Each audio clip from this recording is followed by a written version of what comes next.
Good evening, ladies and gentlemen, and welcome to SimPlay Motorsport here for the final time this season.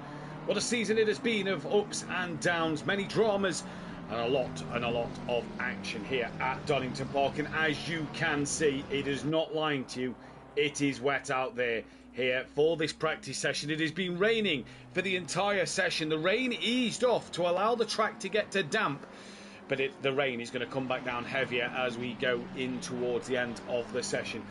It's been a great season of drama and action, like we said, from all these drivers, and what a championship it has been. It's been a great year for everybody that has taken part in Season 9 in what has been a fantastic season for all the drivers. Numbers on the up. Donington, you think back to the previous two seasons, it's been a championship where there's been low numbers. It's great to have over 20 cars on the grid. The championships, all three championships can be won tonight, and it is Sylph who is in the box seat for the Pro Platinum category. 52 clear of Rosowski and 77 clear of Ben Rook. They are the only three drivers that can win it. In gold, it tells a different story. Vitas leads by only 59, but there is a lot more drivers still in mathematical contention. Langley 108 behind, Hibbs is 149 behind, Cordno 161 and Manavola 164. But realistically, with 173 points on the table, it is a two-horse race between Vitas and Cairns. And in that Constructors' Championship, it is MSA Racing that lead Audio Sport by 39 points. Momentum Motorsport are only 239 behind as well, so still in contention, but a lot of work for them to do. 331 points up for grabs there. I am joined now by our special guest commentator for this afternoon on the Pro Series. You will know him from previous seasons back on SimPlay Motorsport, Hypertech, aka John Gooday. John, welcome to the comms box. Not for an interview this time, but to bring us the action. No, how are you? You okay? Yeah, I'm very good, mate. Yourself? Good, thank you. This is what retirement looks like then. Well, if you're saying I'm retired, I'll take offence to that. No, it's good to have you with us. Donington Park, obviously, Donington, the home of SimPlay Motorsport. We know that it's provided some great drama and action over the years, but a wet Donington Park, this should be spicy. Yes. Partly I wish that I was racing this now. I haven't done a wet race since when I'd started with you guys, which was at Paul Ricard, if I remember rightly. Flooded, I think it was back then as well. Yes, it really was. It's always threatened rain, hasn't it? Mike's always made it threat rain, but the rain's never seemed to come, barring the testing up and the build-up. Yeah, it's like a little teasing, wasn't it? It was like, oh, there might be rain, but there never was. It was like building you up, and then when you get to the race, it was nothing. That was it. For those who don't know how we set the weather, we go off of AccuWeather's website, and we take it off of an average of the 3 hours. And that is what the session has. So what John's just said there with the teasing, it's purely been, there's a threat of rain, but none's going to turn up. Thank you to Chris for the £10 donation. Thank you very much for that one, buddy. Much appreciated for that one. We've got plenty of people in the chat. Berserker, Chris, Rob Smith, Tip, Sam Williams, Audio Sport are in there, as well as Peaceful's granddad, Dan Davis, as well. And speaking of Dan Davis, it's his final two races tonight. John, I'd like to say you've gone wheel to wheel with Dan on the track. Very brief moments. But yeah, Dan, what a driver. Obviously coming to the end of his time, he's coming away for a little bit. Yeah, any words on Dan, really? Yeah, I mean, when we say I've gone toe-to-toe, it's normally I've managed to, luckily enough, get in front of him, or if he's gone into the pits, I've gone in front of him. But the very slight bits of racing that I've done with him, he's one of them drivers where you can learn a lot from. Whether you're being chased or you are trying to follow. I mean, it says it on the tin, doesn't it, on the success that he's had around here. Not just with SimPlay, but elsewhere as well. He's been, he really is a good driver, and you can learn a lot from him as well. It shows with that, with Ben. Yeah, it does indeed. 222 podiums, 67 pole positions, 96 wins in 385 appearances. Dan Davis, 10 times a champion as well, across multiple different disciplines here at SimPlay Motorsport, and he's won multiple championships away from SimPlay as well, but 10 here at SimPlay. He'll be missed, he'll be a big loss. Let's see what happens this season. Chris has a small token for all the hard work you guys do. Chris, very much appreciated, thank you very much. But yeah, wet weather, what we got, damp track at the moment. It was fully wet, rain's coming back. But obviously this season we've got the bigger gap now. Race doesn't start till 2 p.m. in the afternoon. So it's going to be an interesting one to see. Let's chat quickly, 2.5 minutes left. Your boys this year, the Greasy Bandit stable, obviously have been at the front of the gold category in particular. Vitas is one driver I want to mention. He obviously come up from Pro-Am last year. You guys picked him up last season. Coming from Pro-Am, runner up to Langley. In a close battle between the two, he's came on leaps and bounds, especially that first half of the season where he looked untouchable in gold. Oh, yeah, hasn't he just? I kind of had a small eye on him, not just when he came over to SimPlay, but I've seen him in a few other races in the past, and he always showed potential. Yeah, he really has come on over this last season, and to be fair, a few of them have. Hibbs came into this season not really realising on what he would do this season, but to get what he's done out of the Honda, okay, it's not O'Reilly situation, but he went completely blind into that Honda. So to be fair, on both of them, they've done really well. DeBont obviously sadly had to pull away due to issues, but yeah, them two alone, they've done really well in Pro, especially with cars that they're not used to. So this is it. I wanted to get to Hibbs as well. Is slow out the gates, I think is fair to say, in this Honda, but he seems to have found his feet recent weeks. You look at the M2s as well, they'll slow out the gate in the category there, but in recent weeks, a couple of podiums, an outright podium last week was after the penalty to Silk became P3 overall last week. He really has started to find a rhythm, hasn't he? We know what Hibbs has done in previous seasons in the cars he's been in. Pro-Am champion. He had a great season in Pro last year, obviously for a first season in Pro for himself. Going into a brand new car, and it's a car really which took O'Reilly 2 years to learn. He was in it for a season, couldn't get the best out of it, and then managed to at the very end, didn't he? So it's been a learning curve for him, but he seems to be finding his rhythm and a flow now in this Honda. Yeah, I mean, it does take a long while to get used to a new car, naturally, especially when you're used to such a stable car like the McLaren with Hibbs. Them two cars, it's like me with the Aston, do you know what I mean? From going from the Aston to say something like the Lamborghini or the Ferrari, it would be a massive change, wouldn't it? So but naturally he's coming on over the halfway point. He started talking to me saying that he's quite used to the car now. There's still situations where it catches him when he's sleeping. Do you know what I mean? But yeah, he's done quite well in the Honda. So. Well, the grid order for tonight's race is as follows. There is a car missing on that second row of the grid. I can't remember who that's meant to be, and Langley not here as well. So hopefully we'll get him for race 2, because they're in for a constructors fight for P4 with the Cloud9 team. But it's Overtaker on pole alongside Matt Wright. Mike Matthews P3 with Jamal Clouden in 4th. Diaz will be P5 along with Dan Davis just behind him. He lines up alongside Schmidt. Ben Rook alongside Rozalski with Silf, the last driver in the Platinum category in order. I'll explain what's happened to Patrick Leger and Bolton down the order at the moment. Gillies is the pole position in the Gold Series with Clace. Then it's Castro from Butcher. Harris running a special livery testament to Dan tonight is his livery design with Cardno. Then it should be Hibbs. Langley is in that gap there to Cairns, Vitas, Bolton, DeCourt and Leger. Leger was at the back of the grid due to was at a Christmas party tonight for work, so he asked to be put to the back of the grid just in case he didn't make it. Bolton and DeCourt was late in, that's why they're at the back. Vote is going up in just a moment. We have just lost Overtaker from the session, so it will now be Matt Wright on pole position with Mike Matthews, the two former teammates, and Mike, who took the race win last week. Has Jamal Clouden just gone off at the old hairpin? He has. No, that's at Redgate, sorry. So he has just indeed, so he'll hopefully get back into P3. Mike inherited the race win last week. Good evening to Skunky in the chat, Martin Post, as well as De Munster in there as well. All saying good luck, no vote. The vote is going out in just a few moments' time. But John, if you had to pick a race winner from this one, who are you looking at? I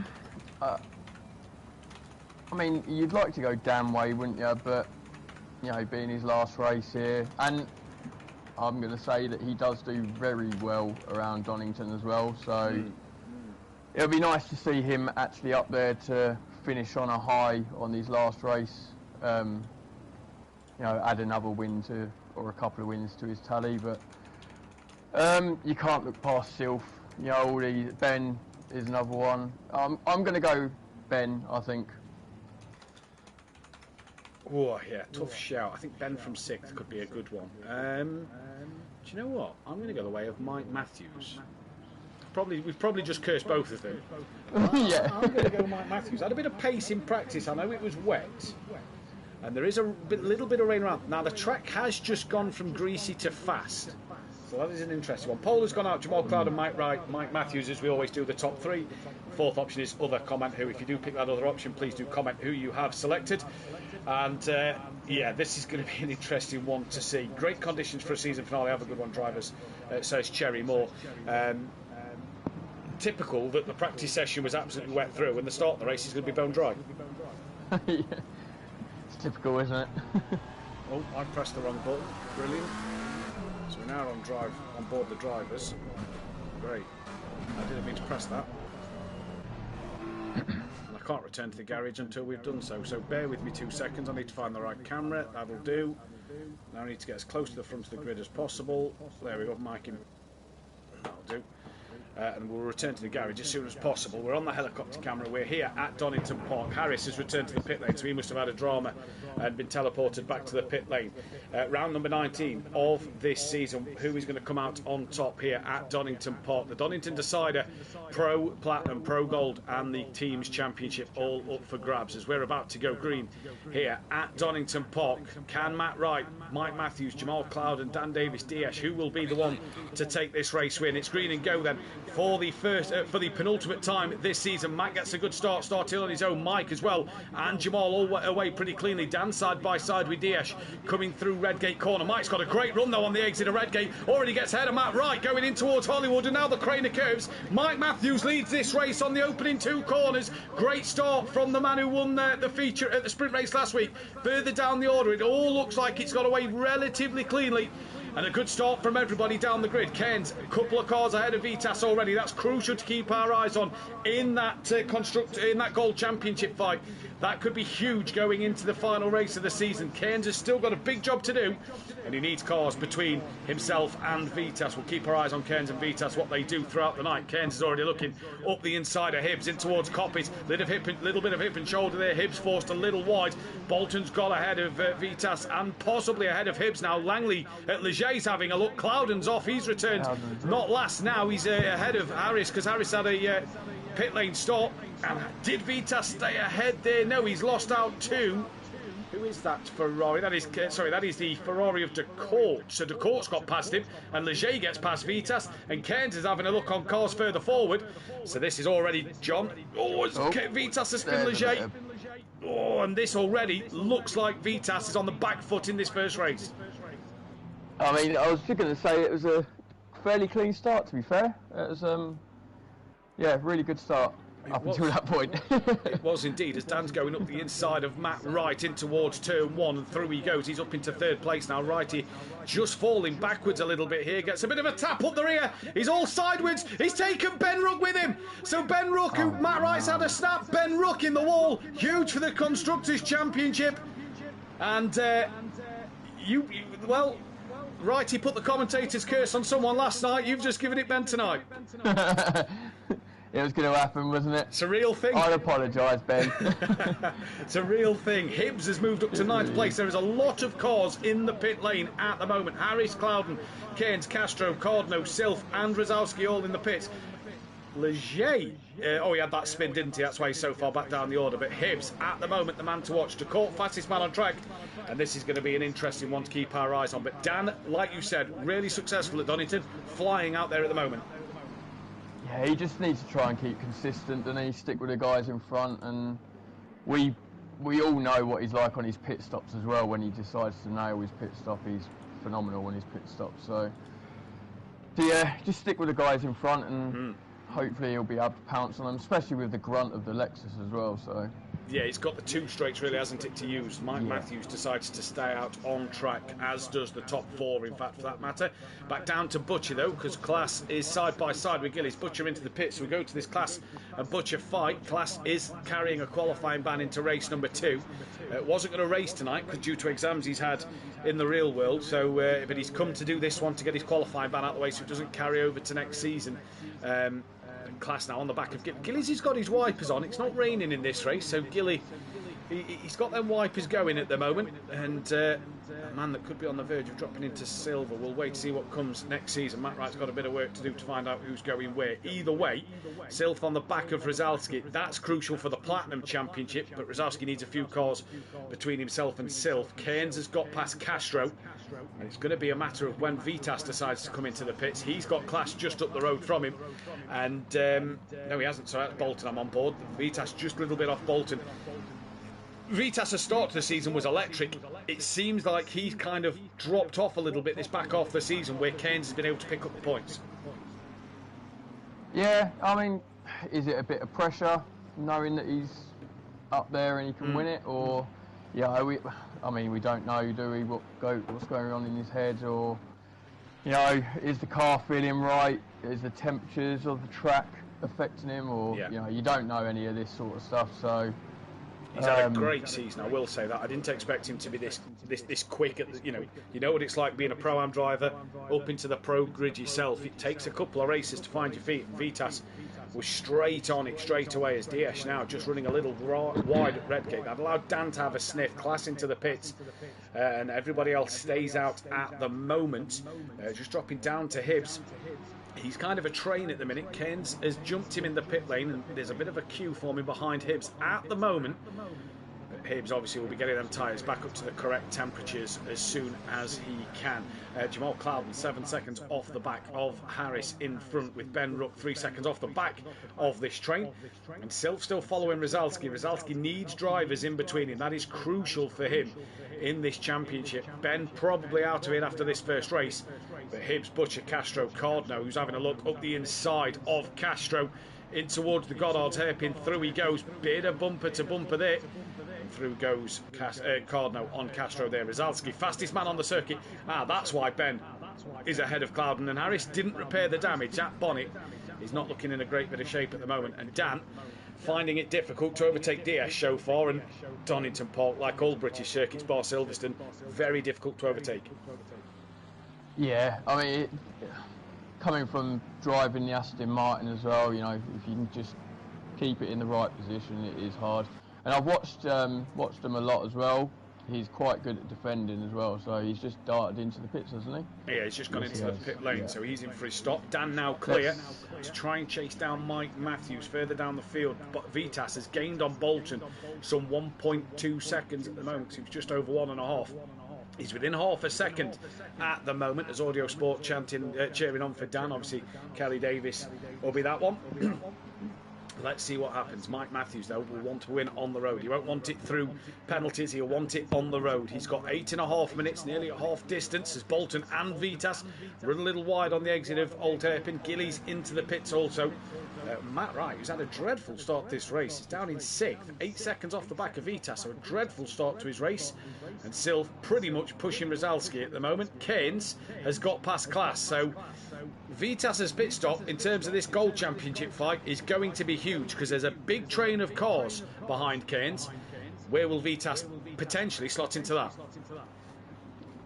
Yeah, it all goes down on your pit stops, doesn't it? So if you nail your pit stop, then you've got half a chance in trying to beat them. But I'm just keeping an eye on Dan Davis at the minute, see if he darts into the pits this lap, just to see obviously where the Aston Martin comes around and see if he can try and beat him. He hasn't gone into the pits yet. So Silf sets the fastest lap of the race, and Vitas has got past Bolton at some point on this lap. Not seen that one, but Vitas is ahead. And is he going to dart to the pit lane? No, he doesn't. Decides to stay out on track for one more, trying to extend his stint as long as he can. The bonus, or bonus for the viewers and us in the commentary boxes. It's going to be easier to work out who's where because the start line is before most of the pit boxes. So you cannot pit on that final lap of the race like we've seen in recent races at Kota and Kyle Army. So the drivers have got to be careful then. Dan now fastest man on track within a second of Mike Matthews. I see him coming down the straight and he done a little cheeky flash at Mike Matthews. 3 times a Constructors winner with Mike, and I'm sure he'd love to be a 3-time Constructors winner with Ben as well tonight. So Dan's got to do the majority in this race. Ben's struggling with damage on that car, down in 19th place. So this is going to be huge for Dan in this one. But he's gaining on Mike. But Mike's not an easy driver to pass.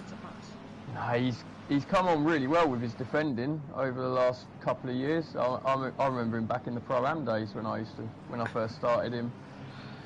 Yes, he's come really strong defending, racing against him. So Hibbs on the back of Class with Cardno on the back of him. There's another fight happening further back. This train is just kind of strung out a little bit. Diaz is behind Cardno. Oh. So at the moment, did Diaz have a poor pit stop or a moment somewhere? Because if Dan and Mike could slot into this pack at the minute, and that will be absolutely catastrophic for the pair of them, they'll lose a good handful of places. Silf has passed Rosowski by 4 seconds, so that is huge for that that Platinum Championship. And Cardno at the moment on the back of Hibbs, Diaz with them as well. They're not going to be too bothered about Diaz. This is all for that overall finish in the Gold Championship, and I can tell you that Hibbs is 12 points clear of Cardno in that Gold Championship, so huge for potentially P3 with no Langley here in race 1 in gold. These two are going to want to take that 3rd place spot in that championship at the moment. Further forward though, still the leaders stay out on track with 5.5 minutes to go. Yeah, I think they're just slowly pulling away from the pack, trying to break that little bit of a gap, aren't they, so they can try and get the jump out of the ones that have just pitted already, especially with Silf being, in front of the leading pack, I think, isn't he? Yeah, he's the net pit leader at the moment. We all know what Silf can do on his day, and Rosowski as well, just behind him, and then Ken's behind him as well, so them 3 alone, we know that they're quite good. So it's going to be interesting to see what Rosowski does with Cairns. Obviously, the 2 teammates being in the separate categories. It's going to be an interesting one to see if Rosowski can't win the championship. Will he let Cairns go to just try and give him an extra couple of points in the Gold Championship? Right, Dan's in the pit lane, so let's go on board with Diaz, who's only now coming up in towards McLean's corner. You only lose, let me load the graphic up that I've got, you only lose a handful of time in the pits here. Not too much. And he's stuck behind some cars as well, so that's hurting him a little bit, I think. Yeah, it is. 49 seconds for the 25-second pit stop. You lose. After that, if you change tyres, it's 54 seconds you lose in the pits. I can't imagine Dan's going to change tyres in this race. Bolton and Leger in as well.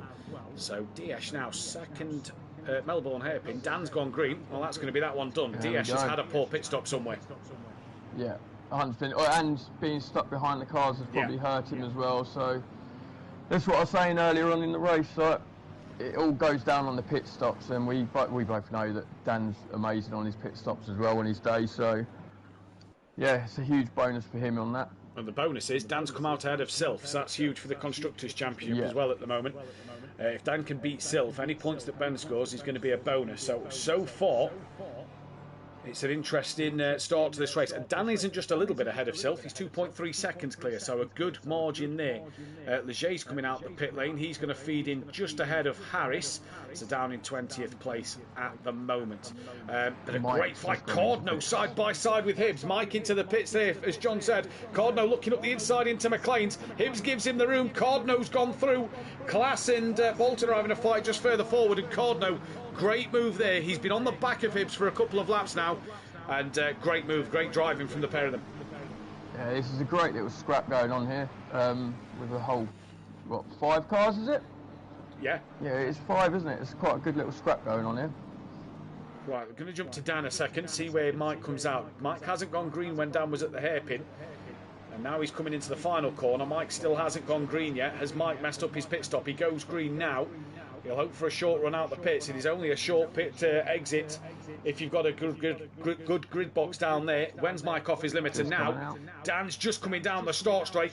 He'll be behind Mike Matthews. Mike's got 2.5 minutes to defend this one off. Bolton, Class, Cardno, Hibbs and Diaz all in a big train.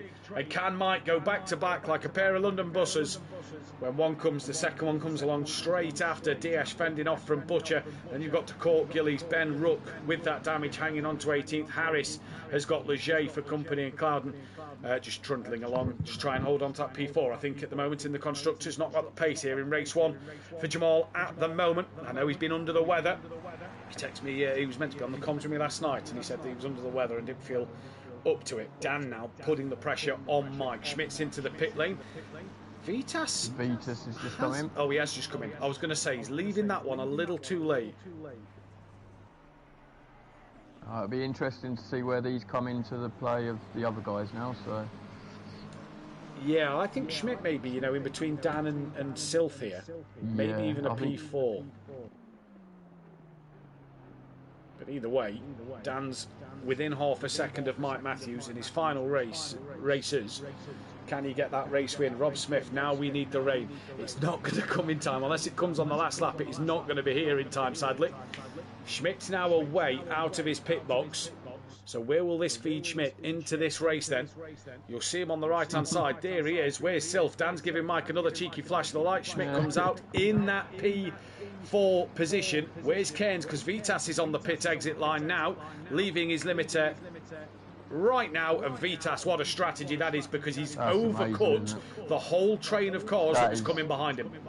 That's an amazing pit stop, that. Great strategy as well. And it's not going to matter to him that he's behind Cairns, because the points is now a lot smaller than what it could have been. So again, this goes down to what I said earlier on. It all goes down on the pit stops. You know, if you can nail your pit stop and get in front of the cars that are slowing you up or possibly in your way of the championship, then you're winning. And around here, it's quite easy to gain over cars that are in battles as well. So it is indeed. Mike's just had a bit of a twitch coming out the coppice corner. Dan's going to go to the outside line, coming in towards the fog. Yes, has Mike got the braking done? Yes, he has. Can Dan get the momentum now? Gets a bit of a better run. He's going to now chop to the inside line, in towards the Melbourne hairpin. Dan on the inside line, and Mike, if you can keep it round the outside, you'll have the inside line for Goddard. Mike won't want to give this one up too easy, but I think Dan Davis may have just won this race on the final lap. He already covers Mike Matthews off. He's got to make sure he gets his braking bang on. Mike's going to try and hold it around the outside. Looks for maybe the up and under. Can't do it there. Dan Davis on his penultimate race wins at Donington Park once again and gets fastest lap. Mike second place from Sylph in third. Schmidt will be P4. Rizalski didn't let Cairns go, more importantly for gold. So Cairns wins the gold class with Vitas second.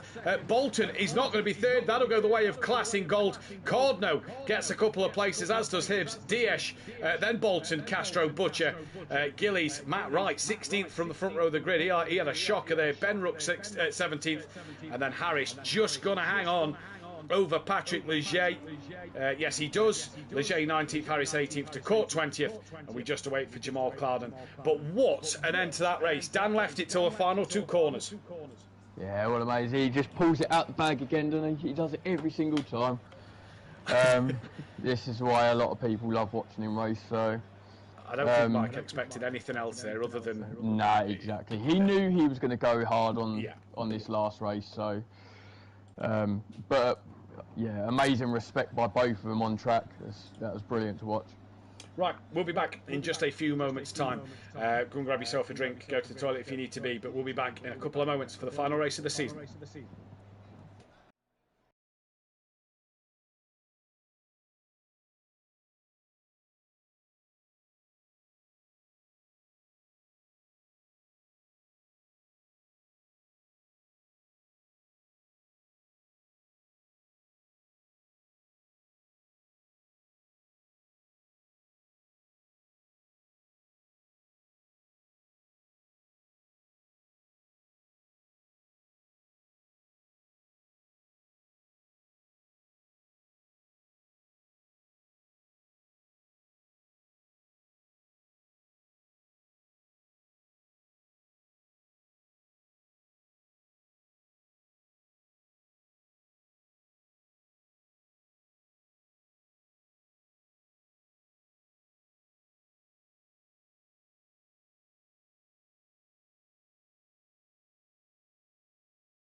Welcome back then, ladies and gentlemen. Apologies, just grabbing a drink and went to the toilet for the late delay to the second qualifying session.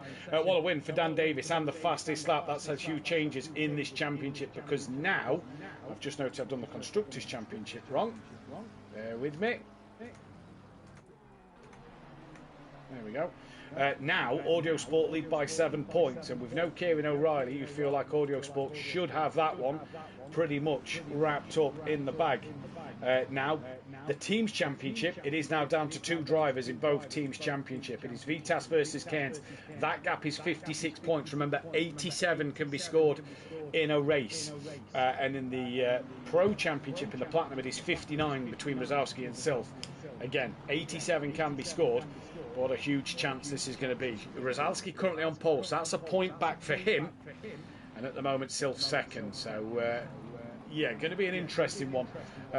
Momentum cannot win the Constructors. Cloud9 pull away from Quantum, so that's a bonus for them in terms of P4. SimPlay Racing up into 6th with Mike's good result there. And we're going to try and pick up Dan Davis, who's the next car to set a lap time. And to set his first lap time in this qualifying session, to the line he comes now. A wet session that's drying up, so the track should get quicker.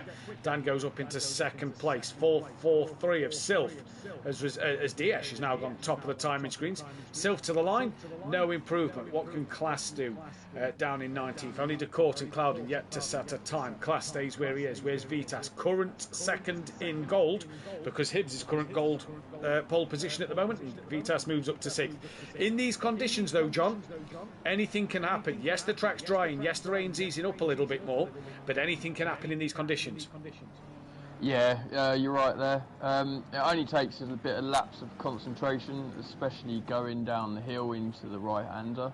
That for me was a really tricky sector when I used to race with SimPlay. Again, I wish it was in a bit of wet weather, but it was bad enough in the dry to try and get it right. So when it's wet, it's a little bit more trickier. Yeah, indeed it is. Ben Ruck to the final corner, 1.1 off the ball. And the thing with this track now, with the rain being, lighter rain at the moment, you feel like if you're out there at the last moment, you're going to be in for the better lap time. As Hibbs moves into 2nd overall. We saw Bettison 2nd overall in last night's dry qualifying for Pro-Am as the bronze driver. Well, Hibbs, the gold driver at the moment, 2nd overall, and just proving that this track is going to, evolve every lap that goes by. Yeah. I'm just on Harris at the minute, and looks like he's struggling with his back end of his car at the minute, which goes down to what we were saying just a little second ago. It all goes down on traction. So if you haven't got your tyre temps right in the rain and you touch the curb, that'll be you gone round. It will indeed. Sylph's just moved up to 2nd. Here comes Vitas to the line. Class behind him on an invalid lap time. We'll find the 7.12. Vitas moves up to that of... At 6th place, the 7.12 is out of Bolton. What can he do? To the line, Harris will be the next man, and Bolton stays 13th. Harris running a special livery tonight, running the colours of one of Dan's old liveries. He always tends to run a special livery at the end of the season, and he's doing it in honour of Dan Davis this time round. So nice to see from Harris. As here comes Cardno, he stays P11. Clouden's going to put his first lap time in, moves up to P12. DeCourt moves up to 15th. Where does Butcher go? I didn't see Butcher 16th place. He is there. Rosowski, he comes across the line, stays 7th. What about Patrick Leger, currently 9th, and stays P9 at this moment in time. And 31, that is Hibbs again, 4 tenths down on the pole. Ben Rook's gone within 28 thousandths of a second. Hibbs, no improvement this time around. Could be interesting to maybe put another set of wet tyres on, couldn't it, in this one? Just as the tyres start to get a little bit worn, it could be the chance to put a fresh set on and go again. Yeah, it's always good to try and do like a little hot lap at the end, fresh boots, and just do a final push to see what you can get. I'm quite shocked with how Hibbs is actually up there now. Does the Honda suit wet weather races, or is this actually him? Yeah, I think it's a bit of both, to be fair. I think it's a bit of Hibbs and a bit of the Honda at the moment in these conditions, because the Honda's decent in the wet, or it always used to be. Wow, Vitas goes now to pole position. Oh, wow. So there we go. Gold driver on potential pole, and that is his point over Cairns at the moment, which would be huge for that gold championship. That's definitely thrown a spanner in the works there. Weren't expecting him to be right up there either, throwing it up against Ben and Sylph and that. So yeah, it just goes to show. what wet weather can do. And it is kind of a jumbled up grid, because Mike Matthews, who clearly had pace in race 1, he's only 14th at the moment, so struggling out there.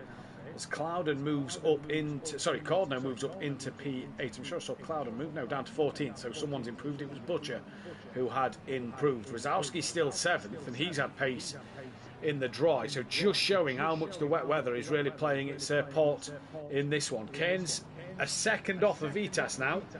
He's at the final corner. Can he find any more time in that BMW?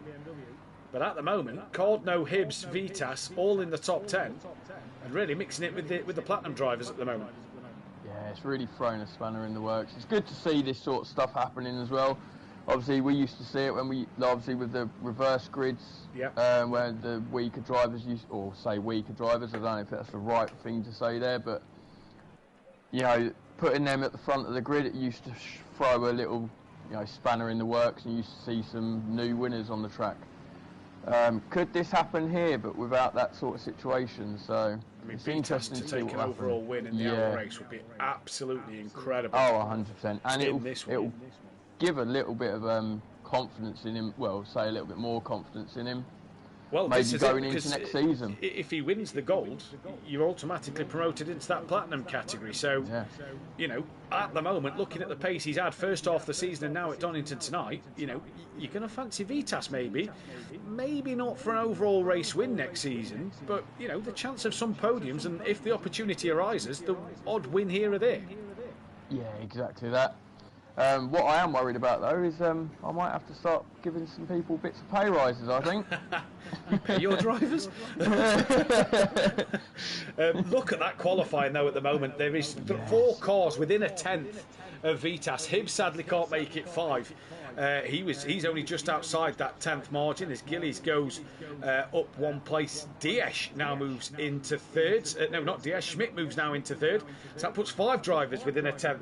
This is a very, very close qualifying, but the number 6 of Vitas in the Team GBR car is, I tell you what, time's running out, and there's not a lot of improvements out there. I think Vitas, I mean, again, the track's constantly going to evolve with all these cars on the circuit and the rain still lessening over the next 10 minutes. It's still going to be about who's out there at the end, I feel. But Vitas, can he improve again? No, he cannot. He is really thrown a spanner in the works, as you said. Franco in the chat says that the Honda is one of the best cars in the wet. Jimenez saying Vitas and Cairns to Platt as they are too fast. Cairns' pace is probably platinum, and if Vitas wins gold, his pace has been platinum. It's kind of been a bit mixed because of the first half and the second half of the season, but if he wins it, he will be in that platinum category. Top 10 within half a second, top 11 within half a second. What a set of lap times this is. Top 15, 16 within a second. Clouder moves up to 12th behind his teammate there of Cordno. No real massive improvements at the moment, John. Leger, half a second, doesn't find anything. No, I mean, I'm just looking at the timing board at the minute, and from... Oh my God! Sorry, wow. John. Sylph and Hibbs have done the exact identical lap time. Sylph set it just before Hibbs. Top 7 are within a tenth of each other. The top 3 are within 100th of each. The top 4, are within 100th of each other. Oh my God!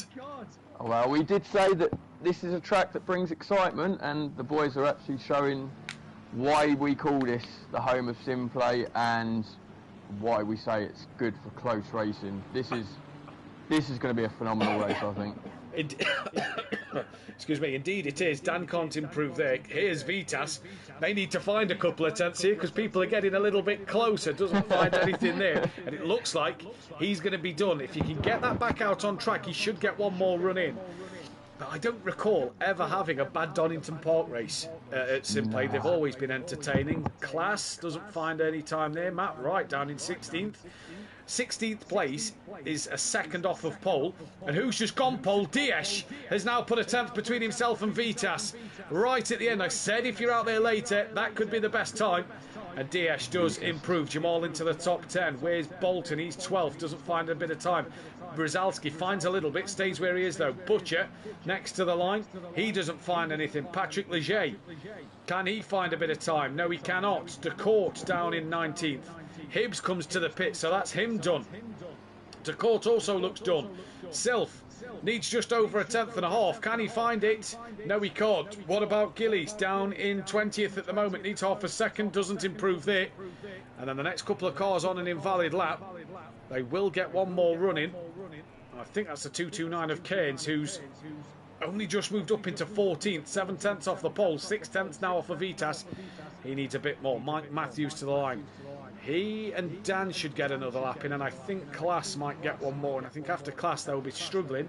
Mike stays 9th. Dan in his Lexus, final qualifying appearance, moves up to 2nd. Oh, not quite the pole position he wanted. Right, is Class the first man to finish qualifying?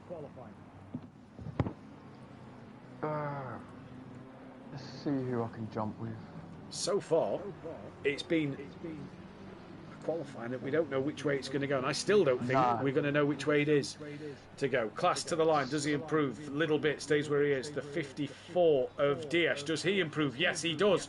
Finds a big improvement. Matt Wright stays where he is. What about Harris? He stays down in 17th. Qualifying's now done. Jamal Cloud will be the first man to finish. Stays in P10. Rozalski's 8th. 3/10 off the pole. Can he find any more time? No, he doesn't. Butcher returns to the pit lane. Patrick Leger next up. Can he find any more time? He does. Goes into P9 at the moment. Here comes Sylph. 2/10 off the pole. Has he got it in him to find that 2 and a bit tenths? It's only 100th between himself and Dan. Doesn't find anything. Gillies towards the line now. Can he find any pace? No, stays P20. Schmidt, 2.5 tenths. Can he find pole position? No, he can't, but moves up to 2nd within a 10th of Diaz. What about Ben Rook now? He doesn't improve either. Mike Mathew, 6/10 off the pole. 2 attempts to get ahead of his teammate. What does the McLaren driver have in him? Out of the Goddard's hairpin towards the start-finish line. Mike Matthews improves and goes only P8. Dan Davis will be next. Needs 2.5 tenths, John. Dan's done it many a time. Not this time. He's bailing to the pit lane. So he is done. Next car will be that of Class. So Dan Davis didn't have one more miraculous lap in the bag. Yeah, he's good when it comes to the races though, so you know he's got to keep himself composed, and which he's shown that he can do. So who's left? Harris is left. And Diaz improved again on the final run. Harris And that is qualifying done. So Diaz on pole, Vitas in P4, crucially 10 places ahead of his closest championship rival. That is huge going into this final race, John. You've got to say advantage Vitas going into the for the Gold Championship. Yeah, it's a huge advantage here. He's just got to stay clean on the opening couple of laps. Just try and stick with them and try and pull that gap. Yeah, yes. It's gonna be hard, but it's gonna be exciting as well. I think it is indeed. And to add more drama and excitement, it's raining. Get on. Yes. Here we go. We have lost a driver from the grid, so somebody has disconnected there towards the back of the grid.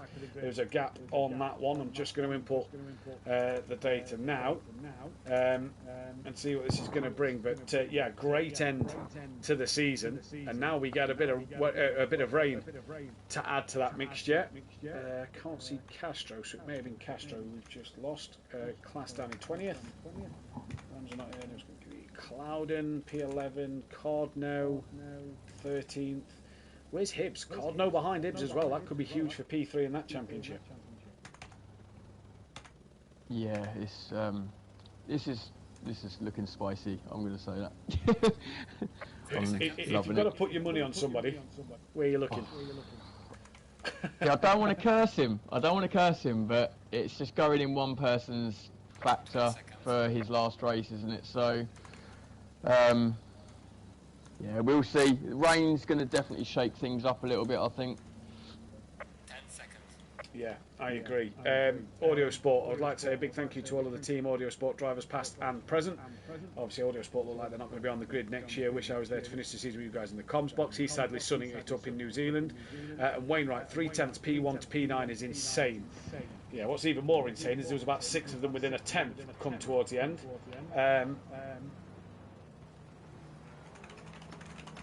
Yeah, this is going to be a tough one. Let's get the poll out in the chat for who people think is going to be race 2 winner. We'll close the poll earlier due to trying to get some votes for driver of the season for you guys in there. I think Clouden or Cardno is in the pits. It is Clouden. Cloudon's got the P next to his name, so he's missed the start, starting from the pit lane for Clouden in this one.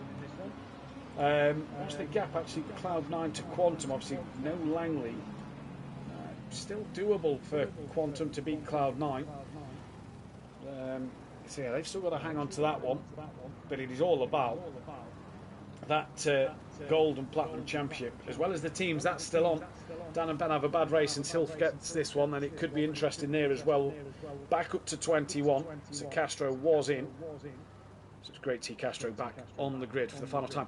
The thing I'm noticing with the weather, John, it's a light rain shower now. It's going to go to showers in the first 10 minutes and decrease more at that half an hour stage. So if drivers are keeping an eye on that weather, with 21 cars on the circuit when Clouden takes to the track after the formation lap, when do you pit?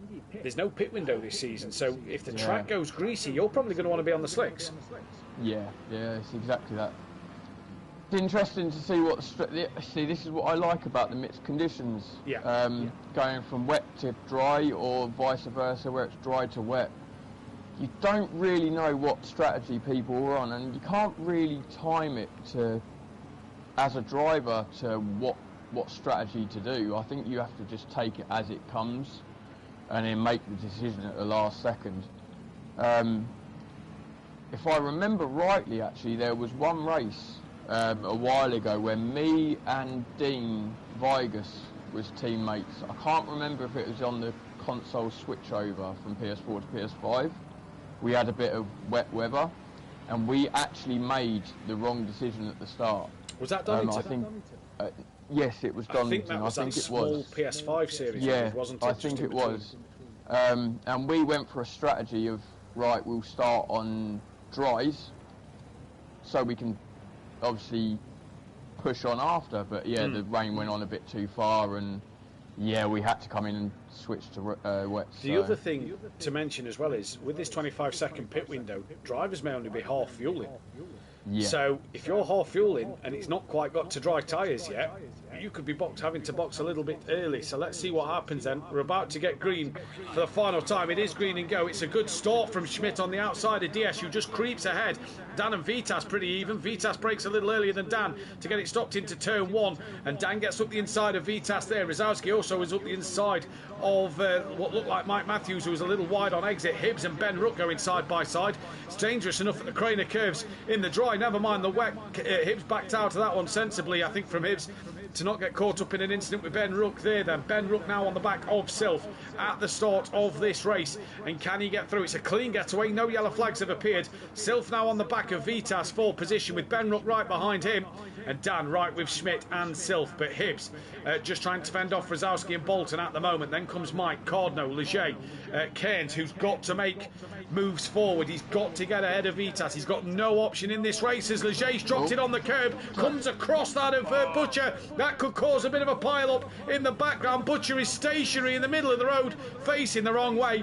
And thankfully Clouden is nowhere near that one to be involved in that, but already an incident at the end of lap one, and I think that was just Leger losing it on the wet surface of the curbs. Yeah, it's again, you've got to stay off these curbs when it's raining, because it's so easy, especially on cold tyres. It'll just send you round. Ben Rook's just gone up the inside of Sylph, and Ben Rook gets that move done. So you feel like Audio Sport are going to be taking that Constructors' title, but that is crucial for Rosowski, who's now only got Hibbs between himself and Sylph, although Rosowski's trying to go around the outside of Hibbs.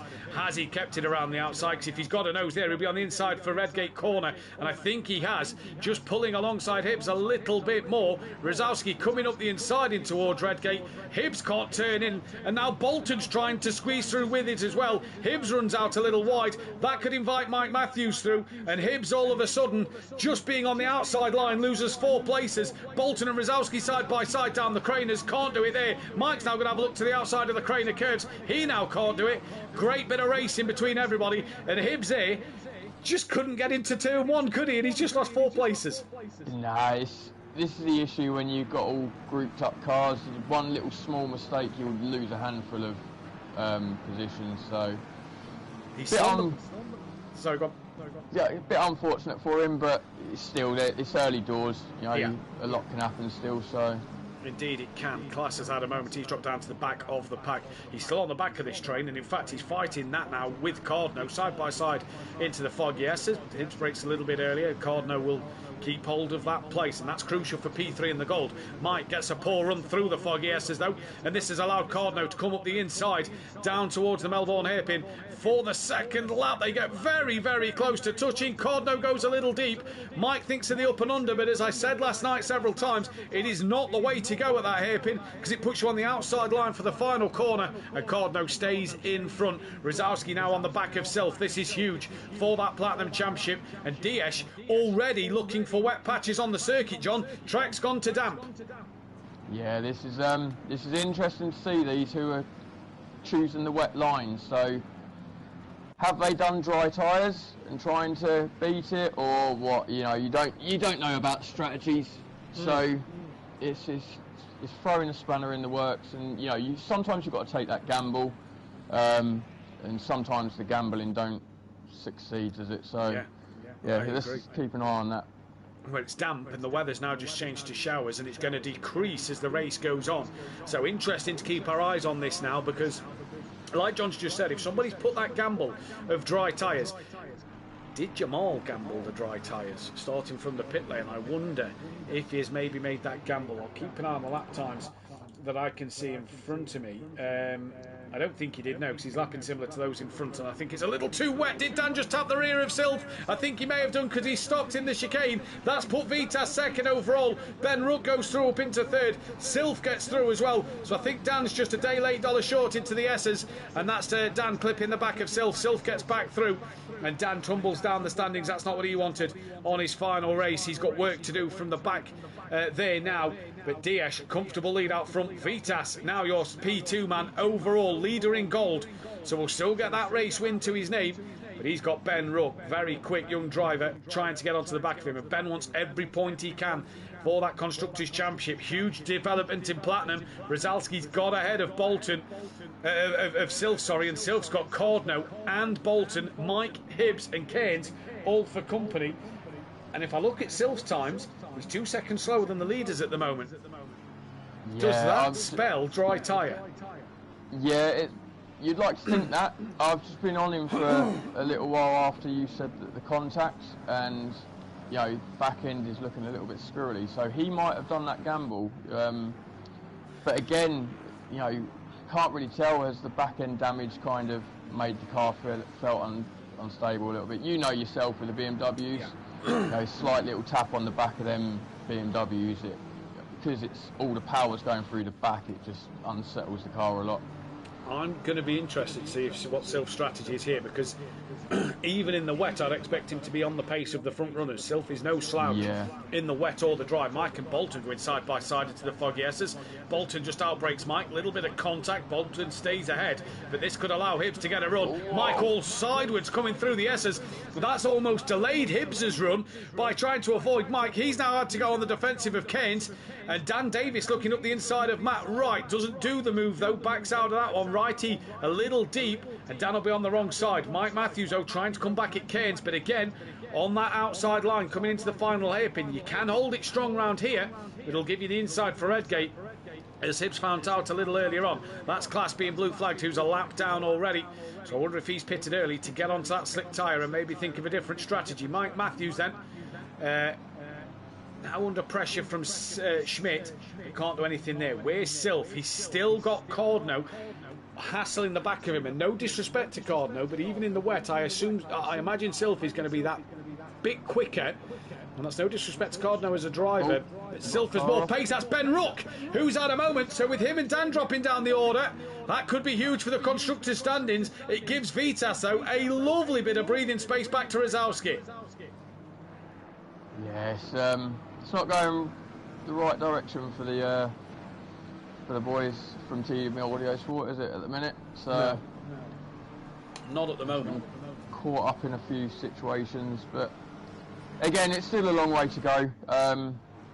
You know, I called it in the last race. Dan's particularly good at his pit stops, and he does like to go long sometimes as well. So it'll be interesting to see what he's going to do there as well. So, well, I'm not going to give anything away, but there is a lot of different fuel strategies that I'm seeing on the timing tower next to me as Schmidt has a look on the back of Mike Matthews. Oh no. oh, we've had a disconnection. Right, we'll be back in a couple of moments' time while we get...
Welcome back, ladies and gentlemen. Apologies for that one. That was a mistake on my behalf. I thought we'd all got disconnected.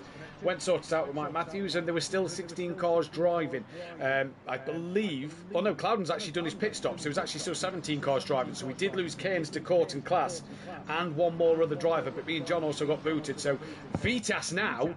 it would have been Diesch. Diesch was the other driver then who got disconnected. So now Vitas leads this race outright.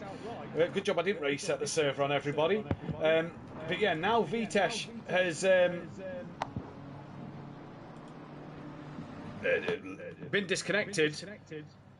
It's Vitas who leads this race. So Vitas from Rysowski. Sil's now moved up to third. He's still got Cardno on the back of him. Then it's Bolton, Hibbs, Mike. Dan Davis is up to eighth. Schmidt, Matt Wright, Ben Ruck, Harris, Castro Gillies, Butcher, Leger, Cloudon, who I think has pitted for the dry tyre because the track is now greasy. Then Cairns to Court class is 20th place in this one. But Cardno still has in the back of Silf. And if Silf is on the slick tyre, you fancy his tyre to come back to him, John? Yeah. Oh, I've just had another disconnect. Sorry. Oh, so have I. Right, so we are having a few issues now with the server. Of course, we are on the final race of the season. Why wouldn't we? I'm not going to go back to a break screen. I'll keep this one unmuted and keep you chatting away at the moment. Yeah, let's see what's happened now. Get back in. And see if anybody, how many are we down to? We've still got 17 and we started with 21, so a mass disconnection would be that of down to 15 drivers from what I've worked out. So at the moment we're down another one and Cairns gets back in once again. So far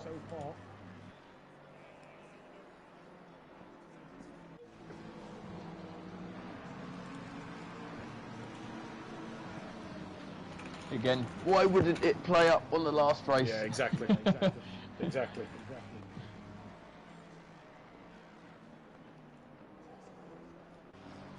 Right, I'm just trying to sort out what's happening. Everything's still going at the moment. We've got to get down to 15 drivers left on track. That's when we end up with a mass disconnection. And at the moment, we have 16 on track. We've lost Leger, Diesch, Class. I'm trying to figure out who else. Cairns has just got back in again, so that's put him 2 laps down. So that's ruined his gold championship there. But But Vitas is leading this race outright, so I don't think it's going to matter too much in that respect, because he wasn't close to the back of Vitas in this race. Vitas still going, Franco, in the chat. He's still going. Cardno still with Sylph. Sylph's pace still doesn't look electric at the moment. De Court's got himself back in. The track is greasy. I'm just on Vitas. Look, oh, I've had another disconnect. It's definitely not happy. No, something's not playing ball tonight. I've managed to stay in this time at the moment. Yeah, there you've just gone. Something is not happy with G-Portal at the moment. And of course it would happen on the final race of the season. But Vitas, Rozalski, Sylph, Cardno, Bolton, Hibbs, Davis, Mike, Schmidt, Ben Rook, your top 10. We're once again back down to 17 drivers. The minute we drop that 15 mark, it will be classed as a mass disconnection, and we will reset from where the drivers was on track. Any update on a potential restart? I'm not quite sure who that is in the chat evening. Or sorry, I couldn't make it tonight, says Langley. Skunk saying that's pants with the server. Cairns disconnected twice. Yeah, luckily the rules state that we've got to lose 25% of the grid, I think it is, which would have taken us down to 15 cars. So Vitas very lucky, but he would have still started second if we did restart this race. So let's see what happens. And a restart could play anything, because it could also then make the track dry or even wetter once again, as it's at the minute greasy. It will also as well pull a lot of the drivers all back together, so it could throw a lot around. And I'm just on Matt Wright, and he's just gone a bit deep onto the final hairpin. Oh, now the YouTube chat's gone for me, and YouTube's decided to go down. Oh, everything's having a moment tonight. Brilliant. Because YouTube's decided to change everybody's names on YouTube, whoever said any update on potential reset, who is that in the chat? I think that may be Leger. If it is, let me know. Leger's back in, De Court in, Cairns in as well. So we are down Class and Diaz. Cairns been disconnected once again. Yeah, something not quite right at the moment. But we haven't hit that 15 marker. What a shame for Cairns, because he had that chance of winning that championship tonight, and it's just going away from him. Right, Sylph now started to pull away from Cardno. Bolton's on the back of him. Hibbs is gaining on the... In fact, no, Dan must have passed Hibbs, because Dan was behind him a moment ago. Mike's dropped behind Schmidt and has now got Ben Rook for company, so we'll keep our eyes on this fight, because it's the closest fight on track at the moment. I don't think we're going to sadly be able to get Cairns back in, because that's another disconnection for him. So it's clearly not playing ball with John, myself and Cairns. At least it was Leger. Cairns had a third disconnect, and until we lose them couple of drivers, there will not be a server reset, sadly. And don't forget, any drivers listening, if you want to put anything in the suggestion feedback section of the Discord for anything that you'd like to see changed for next season, just let us know, and we'll discuss that in our meeting on Monday. But Mike on the back of Schmidt and Ben here. Track's drying though, John, down to greasy, and drivers possibly still on them wet tyres. Yes. I mean, not a lot of these cars are showing signs of slipping about at the minute, so still hard to tell who's gone on the dries and who's on wets at the minute for me. I've just been watching Vitas, and it looks like he's pulling out a little gap at the minute, so I'm going to continue to watch to see if he pulls a bit more of a gap. Yeah, I'm just going to look at one of the guys' streams. And oh, the tyres are a little red on the wet tyres for some of these drivers out there. Saying that, Vitas has just had a little slide. So I've gone on 3 different drivers' streams, and the tyres are red. Wow. They are red. So the drivers on the wet tyres are struggling out there. Bolton's on the back of Cardno now. As did Mike look to make a move on Schmidt? No, he didn't. Gillies is into the pits. This could help Jamal Clouden here, who's done his pit stop. And if Clouden pitted when it went to greasy, he pitted as we got back in the lobby. So if he did his pit stop and got on the dry tyre, Jamal at the moment could be the man to keep your eyes on. I'll keep our eyes on the lap times. So we have lost Class Gillies, it's Class Cairns and Diaz in this race at the moment. I'll keep you up to date with who else has been disconnected throughout. De Court is down to 18, so yeah, Cairns, Diaz and Class. But Clouden and Gillies, the only 2 to pit. Where's Clouden's lap times? 32.7.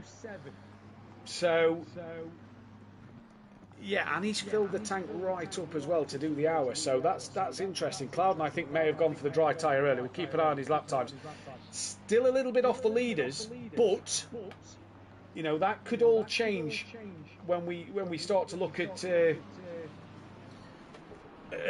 track drying out that little bit more. Butcher now in as well. Is this the time where we're going to see slick tyres go on? I think Clouden may have pulled a masterclass strategy. Oh, Cardno's in a nice little battle. Dan's just got past Cardno, so Dan's creeping up the table quite nicely. Absolutely flying. Sylph's on the back of Rzalski again. Sylph started to lap quicker than the leaders as well. He's in the 31s, the leaders in the 32s. So if you was right, John, with Sylph possibly going that dry tyre, he's doing wonders on it at the moment, because it's came to him in this race as Dan looks up the inside of Bolton, and Dan looks like he's going to get that one done. That's Gilly staying out the way at the second to last corner. Bolton stays ahead of Dan. So yeah, keep your eyes on Sylph, keep our eyes on Clouden, and then that of Gillies. I think they're the three to keep our eyes on. Clouden last lap. Now that may have been Gillies out lap. Gillies back into the pit, so I think he's putting slicks on. Clouden last lap was a lot quicker than Castro, who hasn't pitted. Yeah, I'm just on with Ben. He's right on the back end of Mike Matthews. He's putting a lot of pressure onto him at the minute, so I'll continue to watch this little battle going on here. Yeah, it's a good little fight, isn't it, at the moment? Sylph's on the back of Rzalski as well. This is just allowing Vitas to creep further forward. Dan on the back of Bolton's keeping Cardno in play. Huge for Cardno. In fact, did Cardno get ahead of Hibbs after the last race? No, he didn't, but the gap is only 9 points in that Gold Championship between them two. So Hibbs is in a good position to keep hold of P3 in that Gold Championship at the moment, because he's only 1 place behind him, so he'll only lose a handful of points to Cardno at the moment. Sylph on the back, though, of Rzalski. In fact, he's not. He's side by side with Rzalski going into the chicane, and Sylph gets the better traction out the corner, and he's going to now pass Rzalski. I think this is now the time for the slicks over the wet tyre. Dan's having a look on the inside of Bolton once again in towards the Melbourne hairpin. Here comes Dan Davis. Through goes Dan Davis. Can he get the job done? He has this time. Sylph and Rzalski still side by side. Rzalski will have the inside line for the final corner. I think Sylph's getting the better traction now, with the slick tyre being the better tyre to be on. The wets are getting too warm, and Sylph, look, again gets the up and under, stays to that outside. Bolton pits. I'm surprised Dan didn't come in as well, or Cardno. Jamal 10 seconds off the back of Butcher. I think Jamal and Sylph are the two to watch at the moment. Now seems the time for that slick tyre to come in, and the BMWs go side by side down the crane of curves. Rzalski just hasn't got the grip. He loses out to Sylph pretty easily. There was a little wiggle there by Sylph as well, so yeah, that was a good bit of racing there. Really good racing by them two. Great bit of racing from the pair of them indeed. And you do feel, John, it does look like that slick tyre is the tyre to be on. Oh, big moment. Yeah, he's well off. And who's that going past him? That's Butcher, who's passed him while he's off. Clouden's now coming through on Mike. Mike's slowly rejoining. Here comes Clouden. Yeah, I think the slick tyre is the tyre to be on. Smith on the back of Hibbs now. Let's take a look at the lap times. Last lap. Not going to look at Sylph because he was fighting Rzalski, but where's Jamal on his own? Still not lapping quite as quick as Vitas at the moment, but it's close. I think that crossover is just happening. Yeah, Sylph has pulled a biggish gap on him now, so yeah, definitely. I think Sylph was definitely on the dry tyres, so good strategy call by him. Great strategy call. Hibbs is at a moment. Schmidt, I don't think made contact with him there. Hibbs has just lost it on the inside of the Melbourne hairpin. Loses out to Ben Ruck and to Schmidt. So now all of a sudden, this could help Cardno, who's coming straight into the pits. What does Schmidt do? He stays out, Ben stays out, and Hibbs is going to stay out for one more as well. Interesting choices. We've lost a court from this race, sadly, in this one. And yeah, great opportunity for these drivers to just try and pick up some points here, especially late on in the season. But so far, Vitas is your leader, and the gap's down to 1.2. Sylph has now got them slick tyres working. Yeah, it's we've all seen Sylph on this charge, and when he does get his head down, he's a phenomenal driver when he's chasing. So Vitas has just got to stay a bit calm, not do any mistakes saying that. He has a little wiggle, so is he struggling with his tyres now as well? So yeah, if you're Vitas, I'm very surprised you're not bringing this into the pits, because that gap is now 0.6 of a second. If I'm Vitas, I'm pitting now. He has to come in this lap, doesn't he? So I think battling Sylph is the wrong situation to do at this stage as well. He's just got to stay clean, isn't he? He's just going to lose more time. Well, he's no longer got a championship to lose, because Cairns obviously won't score a point. But there's a chance of an overall podium. He'll still get the gold win, but there's a chance of an overall podium, like Cairns and Hibbs last week. And Vitas, he hasn't gone in. He's going to go one more. Wow. I am very surprised. Rozalski stays out. Dan stays out. I'm really surprised at this at the moment. Ben's on the back of Schmidt, and Schmidt holding a tight line on exit. Schmidt's in, Ben stays out. What about Hibbs? Hibbs, I think he thought about it there, but stays out on track. Mike now is coming through. We're going to go back to the leaders though. I'm surprised these guys are going longer. Yeah, I'm surprised with Vitas staying out, to be fair, because he's just putting himself into a situation where he's having to defend and push. Sylph is right up his chuff, so let him go. Yeah, just let him go now. So he's done the right choice there. Oh, he's just touched the grass. He's put him wide. He's on a knife edge, is Vitas at the moment. I think he's done the wrong choice there, staying out. But I tell you who else I think has done the wrong choice. For third place in gold, Cordno's gone into the pits, possibly put the dries on, and Hibbs hasn't. That could be huge for third place in gold. Mike did pit. Castro, I don't think did. Waiting for him to come through the first sector. No, Castro stayed out. Yeah, this is interesting. This is really interesting. Dan gets a heck of a run on Rozalski at the moment through the chicane. Couldn't get the final run on him. Jack, Kobe in the chat, there's the Discord link, buddy. Get them joined into that server, and that's how you can get involved with the races in the new year, 2026. New season coming up, season 10. Possibly a multi-class race in the Darren Cup. That could be an interesting one to see play out. Now, so Cordno is your net pit leader. He's clear of Bolton. Then it is Schmidt. Then Matt jumps Mike. Where's Michael Harris? Harris jumped Mike as well. Butcher did not. So Mike is behind Harris after the pit stops. Rozalski's in. Dan and Vitas have carried on their way. Hibbs in as well. And Ben Ruck also stays out.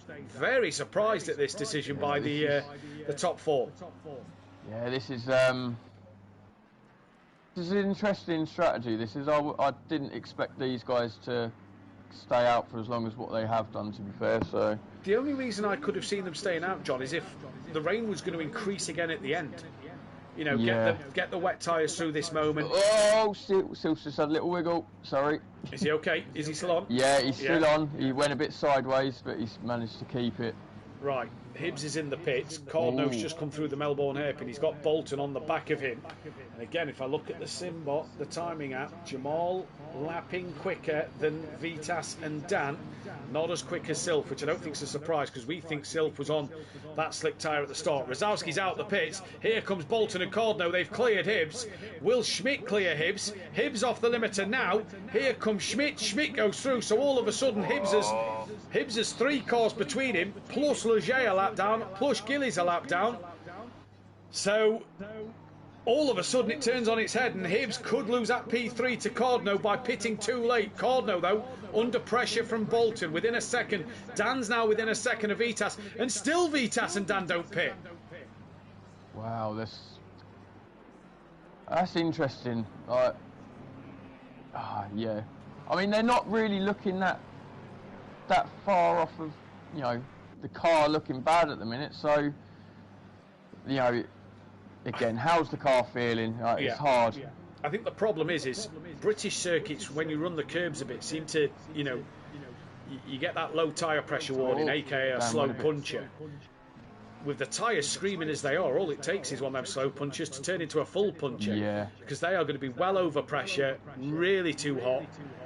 Very interesting choice of strategy from everybody here. Franco says, even if it's going to be more rain in 30 minutes, better to take the dries. They should have pitted 10 minutes ago, says Franco.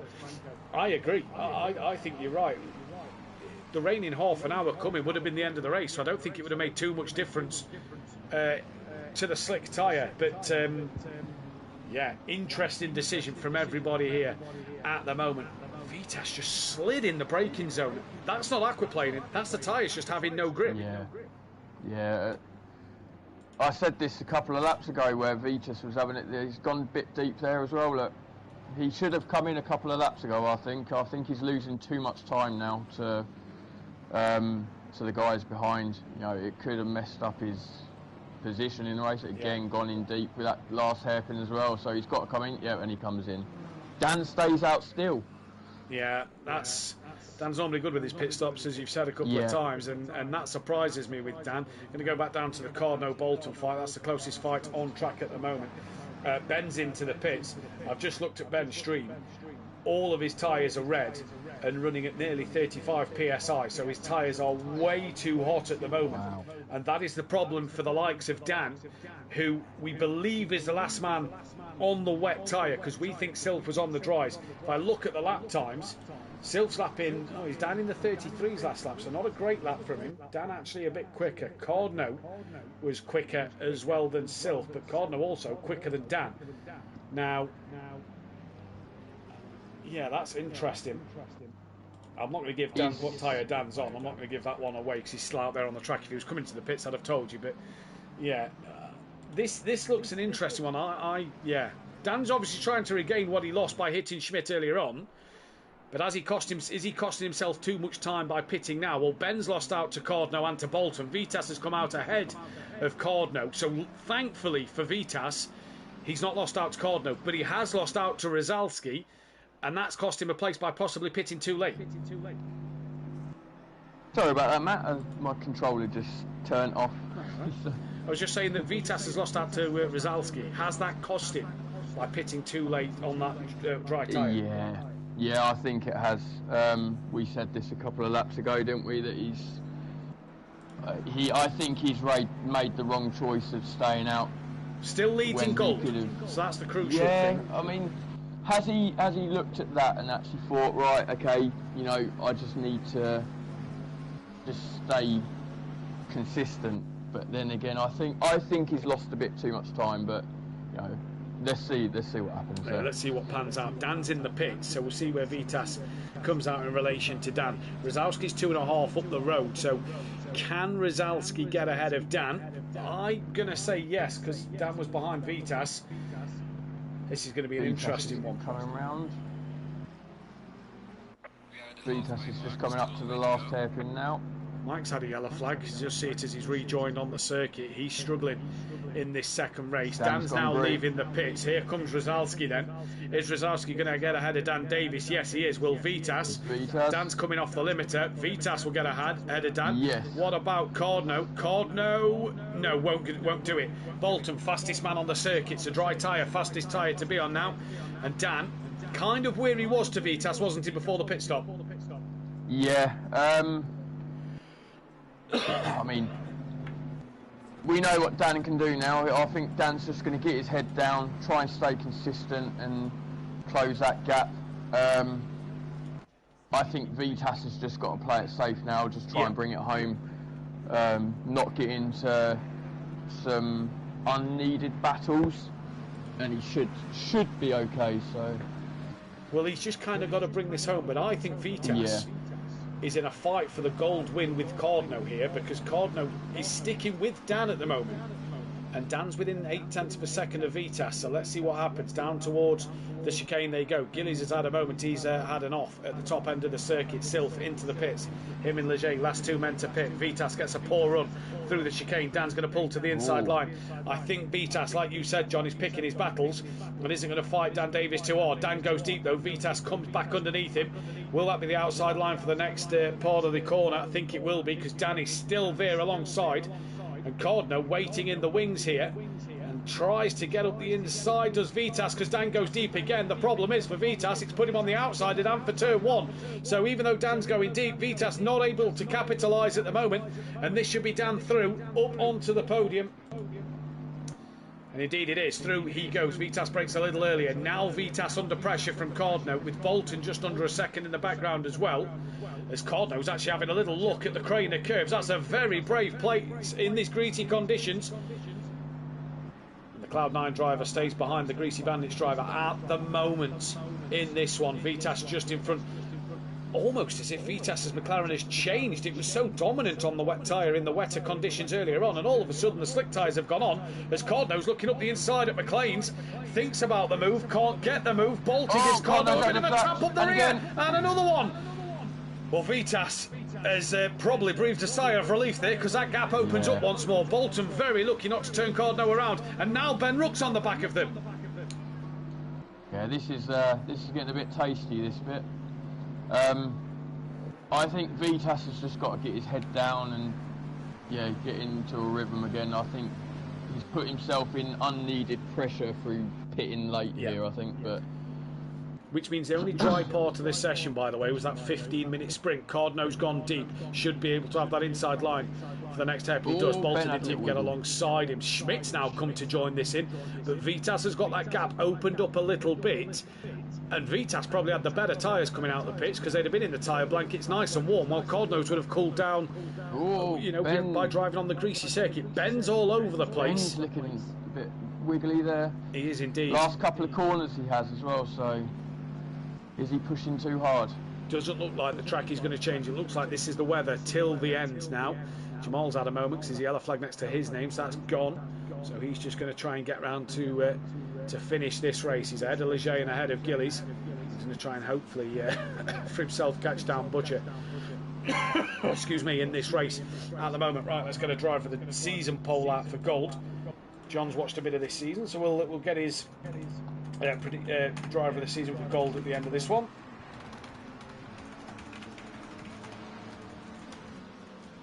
I think it's an obvious choice. It's between two for me at the moment, and they're kind of two different stages of the season. Have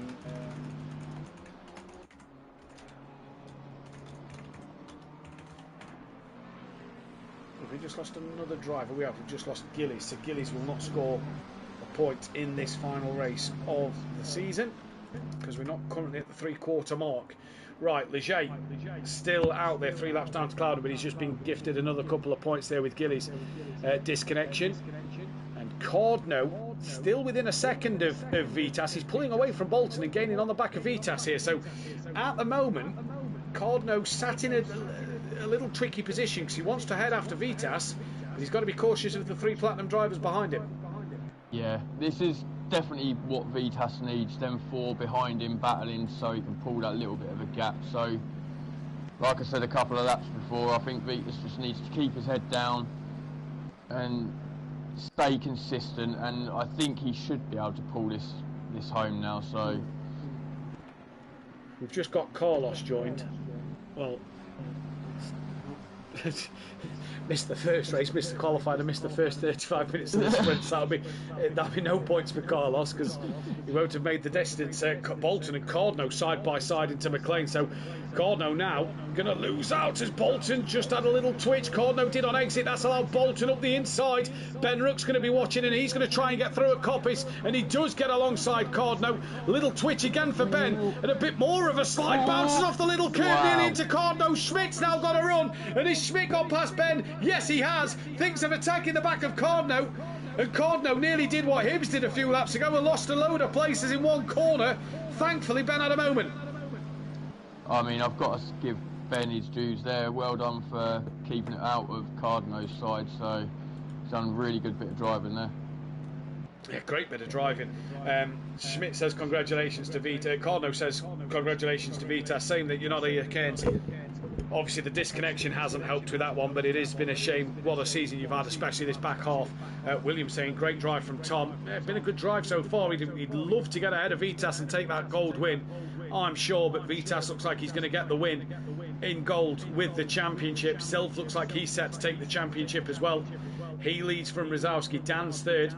Vitas actually gaining on Dan a little bit. Dan had a moment somewhere, possibly. Yeah, maybe. Is Dan pushing a little bit too hard as well now? You know, it's... Yeah, possibly so. Yeah. Who knows? Dan will know. We won't until we probably speak to him at the end. But let's see what's going to happen here. Keep your eyes peeled on the Discord as well. In the new year, some special fun off season events will be coming your way. We'll get them decided. Calendar will be out before New Year's. Keep your eyes out on the new calendar, as well as the format for Gooday Cup, whatever it's going to be, whether it's M2s, GT4s, multi-class or GT2s. We'll see what happens there. But Schmidt on the back of Cardno now, just starting to put him under pressure. Hibbs is 2 seconds off this train as well, so with Bolton passing Cardno, with Cardno under pressure from Schmidt, Schmidt's going to have a look at the Melbourne hairpin. Cardno gives him plenty of room and Schmidt gets that one done. This comes back into the favour of Hibbs, doesn't it, for that third place? Yeah, this is coming into Hibbs' favour. Like, with them three battling in front, if he can get on the back of these three, it will give him a bit of confidence to try and push to get past them. Well, so, Ben's now got past Cardno. We all know what that Honda's like in a straight line. It's just quite quick in a straight line. So I'm glad that somebody's in this chat now saying that Honda's quick in a straight line and not calling it a lawnmower. Evening, Kelly, if you're still watching. Nice to have somebody who actually respects the Honda in the chat. I appreciate that. Jamal's still in the pit, so I don't know if he's got damage on his car that he's repairing. Ben Rook now is through on Cardno. Hibbs will now set his sights after Cardno. Again, just being that place behind him, Hibbs should secure that third place in the championship. Shame to lose the drivers through disconnections, but Silf leads 4 seconds up the road from Rosowski. Dan is third. He's pulled away from Vitas again now, so I wonder if Dan did have a moment. Vitas clear of Bolton, then Schmidt, Rook, Cardno, Hibbs 9th. Matt Wright rounds out the top 10. Then it's Harris, Mike, Castro, Butcher, Clouden in the pits, and then Leger. So let's see what happens here. Cardno still on the back of Ben. Jimenez says I'll race anything except the Porsche Cups next season. Well, if it is multi-class, gold will be in the Porsche Cups, but that's the Gooday Cup gold, not the GT3 gold. So you'll possibly be classed as silver in that one. Hiya, says Audio Sports. So there's Kelly. He's still watching. It's nice to have someone not call the Honda a lawnmower for once. Although Kelly's had many nice things over the last season say about the Honda, because he can't really criticise Kieran O'Reilly's Honda. It's good to see. Right, where are we, John? 20 minutes to go. We've got Schmidt on the back of Bolton now, so... Yeah, he's just got a good run out of the last corner that's put him onto the back of him, so... This could be an interesting one to look, to keep our eyes on. With them drivers just getting the disconnection, we've just been robbed of a few good battles, I think. Yeah, it's... Oh, Clouden's in the pits. Yeah, he's been in the pits for a couple of laps, so... Ooh. I don't know if that's a retirement or if that's just damage he's got, but he's been in there for a while now. Track still greasy, still just them showers on the weather. So this will be how it is till the end of the race. Shouldn't go back to damp, but I can't imagine it's going to go dry either. So looks like it's going to be greasy conditions until the end. And what a season finale to have it in the wet. A bit of a dry race one and a wet race two. Absolutely brilliant. I just want to put it out there. I'm shocked we haven't seen any track limits at the minute. I said that last night, and then De Block got a drive-through penalty imminently, so don't be surprised if it pops up for somebody in just a moment. But no, you're right. But has the wet weather, that kind of pushes the limits a little bit more, doesn't it? Doesn't tend to give you as many warnings, so the wet weather may have helped out there. And Schmidt really getting close to the back of Bolton. Hibbs has got the gap down to 1.8 to Cardno. The more Schmidt can get on Bolton and start fighting and hold each other up, this could bring Cardno back onto this train, and it could bring Hibbs onto the back as well. And Vitas only 1.5 are clear of Bolton, so this 3-car battle could all of a sudden become a 6-car battle within the next couple of laps. We've already said how hard it is to overtake at Donington. I think this is just going to prove how difficult it can be. Leger should unlap himself from Clouden in a moment to be on the same lap as him, so that should put him on the back of Clouden for 15th and 16th place. Remember, Clouden's got to do at least 3/4 distance to score points. I don't think that's going to help Quantum out in terms of the Constructors' Championship, because Cloud9 and Cardno are still ahead of Matt Wright and Quantum, so won't matter if Jamal doesn't score a point in this second one. Right, Bolton's right with Vitas now. Yeah, I think Vitas has had a moment. He's not looked the same driver since the pit stop. No. Has he got his tyre pressures wrong? Is he struggling with that? he didn't look massively quick in the dry of race 1. I think his pit strategy in the clear air is what. Oh, Schmidt, here we go. Nearly enough being sent onto the grass by Bolton. Schmidt up the inside still. Little deep. Through goes Ben Rook. Not quite. Bolton's still going to have that inside line. Nearly a big collision between the three. This is what Vitas needs. Bolton's giving the flash of the lights to Schmidt, and Ben under brake in a huge twitch. Goes very deep, but stays ahead of Cardno. This group of cars don't look stable out there, do they? Nah, it looks like they're struggling up.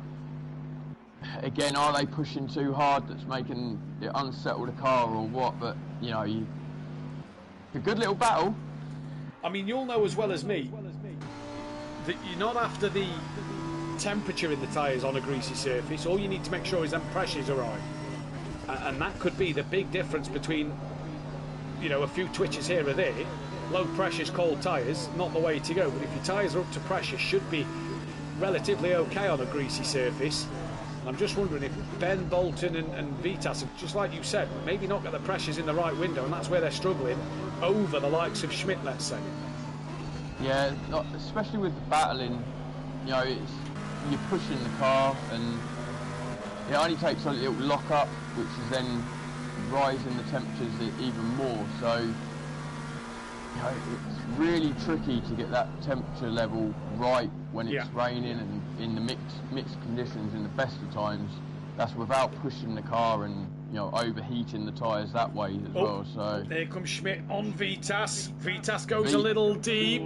Schmidt alongside now, but I think Vitas should be okay for the next corner because he's on that inside line. Ben had a look at Bolton as well, and into the final corner they go. Ben has another look at Bolton. Bolton has a look at Schmidt. Schmidt tries to tuck in between himself and between Bolton and Vitas, and somehow none of them make contact. Cardno's coming back into play as well. Oh my days, these McLarens and the Lamborghinis putting on an expedition.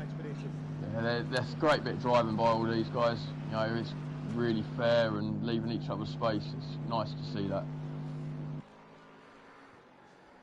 Practice was bad enough, said Sam Williams, in regards to the Munster's comment of now all we need is the GT3s and M2s together on track for Christmas. Oh, Bolton, big twitch out the old hairpin. Ben made contact. Ben's off. Has he kept it out the wall? Yes, he has, but he loses out to Cardno. Hibbs hasn't gone with them, so he's managed to only lose out to Cardno there. That helps Cardno over Hibbs massively at the moment. That is huge. Vitas has had a moment out to McLean's, and Schmidt's gone through. And all of a sudden, Bolton has to avoid the back of Vitas. Cardno coming back into play here. I think Bolton's struggling with his tyres a little bit. I'd agree. I think him, Vitas and Ben haven't got their tyres in the right window. Yeah. Bolton, out of the three, is struggling a little bit more. He's wiggling in every corner that he's off. Yeah, he's off. That gives Cardno another place. Bolton's back on before Ben. So again, if you're Hibbs, you're seeing Cardno gain a couple of places. You've maybe just got to start to put the throttle down. Bolton deep again. Here comes Ben Rook. Shouldn't get the move done. Doesn't get the move done. But Hibbs, is he slowly looking at his P3 in the championship going away? Because all of a sudden Ben's on the Cardno's on the back of Cardno now.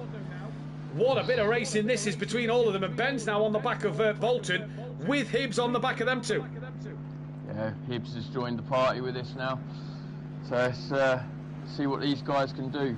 Matt Wright's not a million miles off the back of Hibbs, so keep your eyes on Matt Wright gaining on this train, because Hibbs at the moment he's got to be careful. These two are all over the place in front of him. Hibbs has got to be careful if he gets really close to them. If I was Hibbs, I would just be trying to keep a little bit of a gap and then pounce if they make a mistake. Yeah. This is the strategy I think I would be running here. I think you're bang on with that, John. You know, if nothing happens within like the last couple of laps, then try and push. But with the way these guys are fighting in front, and Hibbs can see this better than any of us, you know, Bolton, another slide. I'm telling you, Bolton's struggling with his tyres. Yeah, I think you're spot on with that. I think you're absolutely hit the nail on the head. And Ben, I don't think Ben's having an easy time out there at all, because Ben just cannot capitalise on these mistakes from Bolton. Again, another little twitch on the exit of the chicane. Ben is so slow through that chicane. Yeah. He is so slow through that chicane. Cardno must have made a mistake as well, because he's dropped off of Vitas. Same with Ben. I think I would be more indulged in, you know, trying to force him to make a mistake. You know, put that pressure on him and make him make the mistake, not you try and force him up the inside and, you know, get yourself in unneeded, you know, incidents. So. Well, this is riding on board with Hibbs at the moment. And for Kelly, you can listen to that beautiful Honda power with Donington Park, and you can just see the rear of Ben's car not looking overly happy, and Bolton's in front. And if you're Hibbs, you've got to be thinking of, one, you need to get as close to Cardno as possible, and two, you know, how do you do that? Because Rook and Bolton are struggling. Ben with another twitch out of a old hairpin. Bolton's got a run on Cardno here coming up the hill, so just going to drop back to that one. Cardno still ahead. Cardno's having moments where he seems to be okay, and then he makes a mistake and falls back, and he was within 3/10 of Vitas. Now he's not. And don't forget, Cardno versus Vitas for the lead in gold here. Ben's got that podium covered off because Harris is about 14-15 seconds behind him. Sorry, Hibbs in gold has got that podium covered off because he's about 13-14 seconds clear of Harris. It's about this race winning gold. Vitas, Cardno, yellow flag, Mike Mathew. So he's just got past Harris. He's now fallen back behind Harris at the end at the top end of the circuit. And Matt Wright getting a little closer on this train, which is forming now behind Vitas, because Cardno's back on Vitas, Bolton's with Cardno, Rook's with Bolton, and Hibbs is pretty much with Rook. This could go any way at the moment. I wouldn't like to call this one. Nah, you can't really call this one. Yeah, Matt's just gone deep in the background as well. So, yeah, this is for a few laps. This battle's been going on, and they've all been quite fairly, you know, fair on the racing side of it. So, this is what we like to see. So. Yeah, it is indeed. Cardno back on the rear of Vitas. Further forward, they've just gapped Bolton a little bit. This is Cardno's chance now to just put another car between himself and Hibbs and almost force Hibbs to start to make overtakes. Rook's on the back of Bolton as well. And is Rook going to have a look on Bolton? I don't think he is. Maybe into McLean's. He's going to look at the inside. Back brakes earlier though and gets out of that one. If Cardno passes Vitas here, Hibbs has almost got to then force overtakes, hasn't he? And just start to, instead of waiting for these drivers to mistake, he's got to force him in to make the overtakes. Yeah, so if I was in Hibbs' situation here, I think round about, I'd say 8-minute mark, then I'd start pushing, because he's not a million miles away from these guys, you know, especially with these tricky conditions at the minute. So. We're going to close the poll for the gold driver of the season. The fans have given it the way of Cairns from Vitas Langley and then Hibbs. We've got a poll up for platinum driver of the season, which I think has to look at Sylph, Brzalski, Rook obviously, and I'm not going to put Dan on there. I'm going to go with Schmidt because I think Schmidt's had a good season. Dan's had a good end to the season, but he's had a few races where Schmidt is, that's why Schmidt's ahead of him in the championship, so I think Schmidt's done well, so I'm going to put Schmidt on there. But this fight at the moment, Vitas, Cardno, Bolton, Rook, Hibbs, nearly Matt Wright. He's only 1.8 off the back of Hibbs. This is going to go down to the wire. Sadly for Clouden, he won't score a point now because he's over that distance of laps completed for the race to score points. Sadly, so it's down to Cardno to finish ahead of Matt Wright, although I don't think it's going to make too much difference because there's no Langley, so it should go the way of Cloud9 for P4 in that constructors fight. And this is where now championship points, even if you can't win it, you're trying to just gain them extra few places. I can't call this one because all of a sudden Bolton gets on the back of Cardno and then just has a little wiggle like he's just done. I think it's more so the dirty air as well that isn't nice. And I mean, I've used the McLaren a few times, like on the odd, you know, open lobby, and the McLaren really doesn't like dirty air. So, Cardno's in the back of Vitas. He's spun him right around. He's gone wide. He's probably going to go slow to allow that of Vitas to come through, but crucially, Hibbs has got past Cardno, so that could put P3 to bed in gold now, and Hibbs is now your gold leader. Yeah, it's just exactly what we were saying a few laps ago. You know, it's just a bit of impatientness, like you know, coming into that stage of the race, around about the 8-minute mark is when I said Hibbs needs to start pressuring, and I think that's what's happened there. You know, I think I'll call it. I think Cloudon's kind of become more of a race engineer for Cardno now. Yeah. So with Cloudon in his ear saying, right, you know, push, and we both know how Cloudon is with that sort of situation as well. It's just you got a bit impatient, I think. Well, say not impatient. I think that's the wrong thing to say. He knew he had to start pressuring, and I think it just caught him out. And I still don't think this is over yet, John. We said as well, didn't we, that anything could happen in this train. Ben and Bolton now lead this train, and unless they start to pull away from Hibbs, and now Matt Wright, who's within a second of Hibbs, anything can still happen, because these two look more unstable than what Vitas and Cardno did. So I don't think this is over just yet. The only reason we're sticking with this fight so closely, by the way, is not a lot else is really happening on circuit. There's 6 seconds between Silf Rosowski and Dan, and a big gap between Dan and Schmidt. So we're sticking with this battle at the moment. We're trying to flick between the drivers to give them all as much coverage as possible. Bolton's gone very deep. This could allow Rook through. It will allow Rook through. Bolton tries to get the traction down on the exit. Has he got the car just alongside? Yes, he has.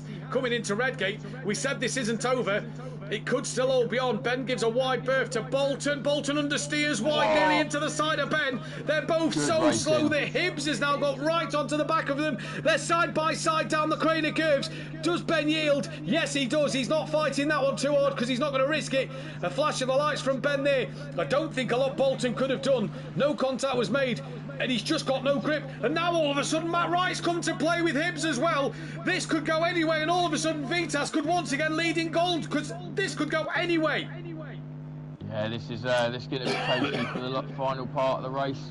All Hibbs just had a little wiggle there as well. Mike's back into the pits, so don't know what that's for. That must be for damage. This could, 5 minutes left. Rain is going to decrease in half an hour. That's not going to matter because the race is going to be done. But this is interesting to watch. You saw Rozalski in the top of your screen there, coming through the final corner. He's well clear of Dan, but also well behind Silf in this Platinum Championship. We'll have some. We'll jump over to the Discord chat at the end to do the driver interviews. Chris has asked where's Ben Satin in the Drivers' Championship. He is still third and cannot lose third place. Ben's around. No. This should allow Hibbs to get through, surely, and possibly Matt Wright. Yes, it will. We said it wasn't over, John. I think Ben's driving a little bit angry here. He's flashing his lights a lot, isn't he? So he needs to just get his head in it again and just get his calm and composure and, you know, and push again. Chris is saying in the chat, obviously Chris is his dad, amazing racing from the 15-year-old. With what Chris has said there and what you've just said, 15 years old, that young mindset going into a race, is that possibly, you know, with what you've just said there, just pushing too hard, that young mindset just coming into play a little bit? I think he's just been caught up in situations that was totally not his fault. He's just been caught up in situations, and you know yourself as well, when you get caught up in a couple of situations, like 2 or 3 incidents, you start thinking, especially if it's with the same driver, you're like, oh, you know, you start driving a bit more aggressive. And yeah, I think Ben just needs to chill out a little bit, take a breath, and you know, just get back into that routine. We all know how he can drive. He just needs to calm down a little bit. I'm hoping Dan, if he is, obviously because he'll be in the party with Dan, I'm hoping Dan will be like, look, calm down, Ben, you know, keep your head, you've got this. You know, he just needs to keep a bit calm, and then he'll get back on the back of these. He's got the pace, we've all seen what Ben can do. Oh, and is that Bolton? That's Bolton deep. And all 3 of them have got through. Now Hibbs is back up to where he was. So we said, we said wait for a mistake. The mistakes have come in, and Hibbs is now ahead of them all. The biggest capitaliser of this one, Matt Wright, was nowhere near this train a minute ago. He's passed 4 of them. Again, it's just drivers seeing that end of the race, and they know they've got to start pushing to try and keep this, and this is where you're going to get these silly little mistakes. You know, one little touch on the grass or the curb, you know, you can lose so much here through just silly little, you know, lapse of concentrations, and I think this is what's showing here. It's just lacks of you know, concentration, and pushing too hard. Chris has just said there's a lot of shouting coming from Ben's room at the moment. I'm not surprised given the conditions out there. I'm not surprised. He's been caught up in a few incidents in this race. Do you know what I mean? You know, he was behind Dan for a long while, so and he's fell what, 2 positions behind? No, more than that, 3. So yeah, I can see this. I can see why he's frustrating. But again, we know Ben's a good driver. He just needs to keep his calm, take a breath, and push again. We know what he can do. Matt Wright must have opened an early Christmas present, because if he gets past Hibbs here, he was about 11th. Nowhere in this race, had no pace in race 1, nearly into the back of Hibbs.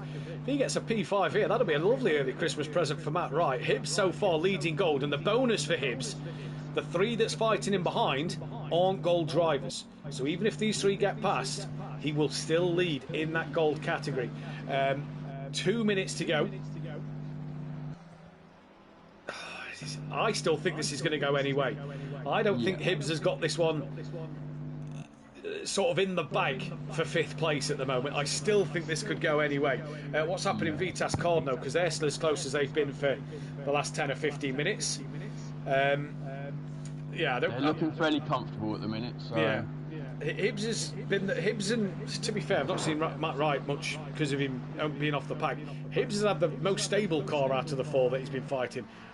I've not seen Wrighty have any moments at the minute compared to Ben and Bolton, but I will say Hibbs looks the most comfortable out of all of them. And now that Bolton and Ben are behind him, does this allow Hibbs to release some pace? Yeah, I mean, again, we know what the Honda can do pace-wise, and it's still relatively a little bit damp on track. So you know, this could still be going in. Like, he's pulled a little bit of more of a gap there. Like, I think these kind of conditions is playing into the Honda's hands a little bit. Matt Wright just had a little wiggle there. But yeah, I think Hibbs just needs to stay a little bit calm. You know, I think he's got this in the bag if he can just keep it in a straight line. I mean, yeah, like you said earlier on though, I think Matt Wright's had an early present here, but I think he might have seen the guys battling in front and just tried to stay. Bolton's hit Ben. Oh no. Bolton's hit Ben. And there we go. Ben's gone fully around. That's blocked off Bolton. Where's Vitas? Oh! Ben with an unsafe rejoin there in front of Vitas, and Vitas is going to get past Bolton, and Cardno's going to get past Bolton, and Bolton's going to wait for Ben. They've made contact. Ben lost his head. Head's gone. The head has gone. Hibbs has pulled a second over Matt Wright now. And we're on the final lap of the race. We're going to jump to Sylph because I don't think much is going to change from here. Ben has lost his head there. Bolton's done the right thing. You did. Bolton's done the right thing by slowing down and letting Ben back through. And yeah, Ben's just lost his head a little bit. And I don't blame Bolton now for carrying on his way, to be fair. But Sylph, he's now going to be classed as your provisional. Results are all provisional until what will be Saturday morning for these pro drivers. But Sylph is going to come to the line. He's been dominant this season. He's going to be a 2-time champion. Sylph wins here at Donington Park, race number 2. And round number 20, Rozalski with fastest lap is going to take P2. Good result for him, just wasn't to be in the championship. Dan Davis, though, in his final outing, will take a final podium with a wiggle at the end. Dan Davis takes the podium. Butcher and Castro have finished a couple of laps down further back. We're just going to await Schmidt to come to the line. Butcher finishes in P12. Not that one, wrong one. 12 for him. As Schmidt comes to the line, P number 4. Bit of a wait for Hibbs, who's had a bit of a poor last lap here because Matt Wright's got onto the back of him. Was just over a second. Now Matt Wright's got close to him. Hibbs 5th, Wright 6th. Vitas is going to come through for a 7th place, provided he holds it on the exit of the corner. Yes, he does. So he comes through for 7th place. Mike finishes the lap down in 14th. Ben is waiting to come across the line. Bolton's had another moment because he's dropped behind Harris all of a sudden. Ben is going to finish P9. Matt Wright P6, he'll still take that Christmas present. Castro 13th in this one. There is Harris P10. Bolton will come across for that 11th place, and that is going to round out the final race of the season and the job done. I've got to make sure I get the highlights because there could be a few to put on the YouTube shorts for next season, and we'll shortly head over to the Discord comms box. All right, well, let me save the highlights because I got disconnected. Brilliant. What a shame. Right, where did Harris finish then? So I can get Harris's results. He was 10th. And then is there anybody else? Yeah, Bolton 11th. And that is that. Right, we're going to shoot over to this.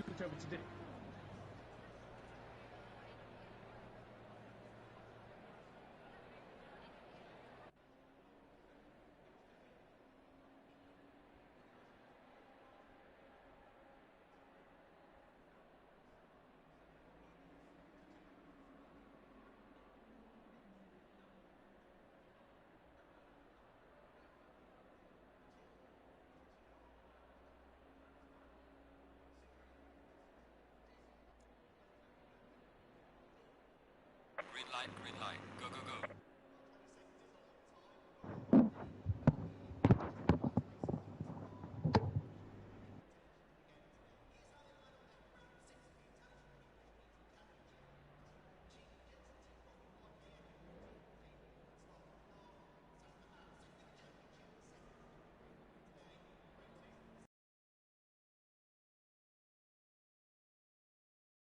And done with. That is the championship come to an end, and what a season. Apologies, I was just chatting on mute there according to the Streamlabs. Forgot to change over to the Discord chat on the Streamlabs there. I was still on the PlayStation chat. Either way, we've got a few drivers joining in the comms box for this afternoon's race. We'll hopefully get John in to get his final thoughts on the day and get some driver of the day votes out there as well. We'll get chatting to a few of the drivers. We'll leave the champions until the end, as we always do. And yeah, what a season it has been at SimPlay. What an end to the season here at Donington Park. The Constructors' Championship will start with first, and that has gone the way of Team Audio Sport by 51 points from MSA Racing. Momentum Motorsport P3. Cloud9 did get that fourth place over Quantum. SimPlay Racing P6 with MSA in 7th. Team GBR P8. Racing Softs in 9th. The Casuals 10th. Blaze Motorsport 11th. Then it was Utopia Motorsport P12, from then the Greasy Bandits Racing, Balkan Sim Hub and the Bearded Racing in that 15th place. In the Gold Championship then, we crown Vitas as our first ever, and if Matt Wright's listening, first ever Gold Champion. It didn't count last season. Obviously, it wasn't a thing back then. Vitas champion from Cairns. Hibbs in 3rd place. He does get that 3rd spot for Hibbs. Cordno P4 from Langley in 5th. Manavola, 6th place from Harris in 7th. Butcher was 8th from Castro, Messino. DeCourt class, Watkowiak, Ramsel, Stardog, Jimenez, Gillies, and then Rob Smith. And then we can crown Sylph as your two-time pro champion. He wins the Platinum Series and is your champion once again. Rosowski 2nd place, 64 behind. Ben Rook 3rd, Schmidt 4th, Dan Davis 5th from Kieran O'Reilly. Diesch, Mike Matthews finishes in 8th overall at the end, so a good end of the season for Mike. Comore 9th, Clouden 10th, Matt Wright 11th from Bolton, Carlos Skunky McGowan, Williams, Leger, Radic, Overtaker, and then Mesin at the bottom of the field. We've got a few of the drivers in for a chat. We're going to start then with P2 in race 1. We'll go to Mike Matthews. Mike, inherited a race win last week. You must have felt like a pair of London buses was coming your way until you looked in your rear mirror. I saw Dan, he was in the chat, and I saw him come in, and I thought, I've messed up the chicane, which gave him the run into the hairpin, and I tried keeping on the outside, so I had the inside for the final corner, but he beat me out traction. But he did my favourite move where you just block the cutback. I thought I'll try it anyway, but no, he was there. Couldn't do out about it. Yeah, he was there. Couldn't do anything about it. But a great race. Race 1. Race 2, not the way you'd have wanted it.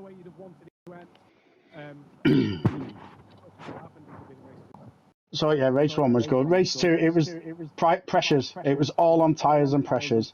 By the end of it, I think half the field were on dries, half were on wets. I started on wets. I dropped the pressures down, seeing that the weather was going to dry up, not dry, but ease off. But I think by the time I pitted, I was at 33, 34. PSI, so I pitted for dries but put the pressures up but not high enough, and I ended up running 25 PSI dries for most of it, and at the end I tried bumping them up even higher to go for the fastest lap, but I just had no grip at the end even with that. Yeah, tricky night, tricky conditions. Finally a wet race though. Finally, how was the sum up your season really? Mixed season for me. I had a cracking start to the season at Oulton Park, cracking end to the season here and last week. But generally, yeah, I've struggled this season. Missed a few rounds, not helped. But this race tonight, great finale, mixed weather. What more could we want? It's been a good season generally for SimPlay Motorsport. Indeed it has. Well, congratulations on the second place and a great end to the season, Mike. We'll hopefully see you in the new year and see you possibly Cheers. back Just in a want to say different car. congrats to Sylph and is it Vitas? Yep. Clinched it. And Dan and Ben as well for the teams. Great season for them. Indeed. Thanks, Mike. We'll move over to our gold winner for this evening. Hibbs, I looked a little sketchy out there, not on your behalf, but on the course around you. Yeah, it was interesting from the start. It was also sketchy on my part. But I had quite a few conversations with the car throughout because I think it wanted to kill me from the moment the lights went green. You look the most stable out of all of them from mine and John's perspective. Either way, Brilliant. Either way, how they felt then. you was gutted not to come into the comms box last week. You've managed to join us this week. Yep. Race win. Save the best till last. Exactly. Race win. Final race of the season. Race win in gold. And a top 3 in the championship. Obviously, all results provisional until the stewarding has been decided, if any.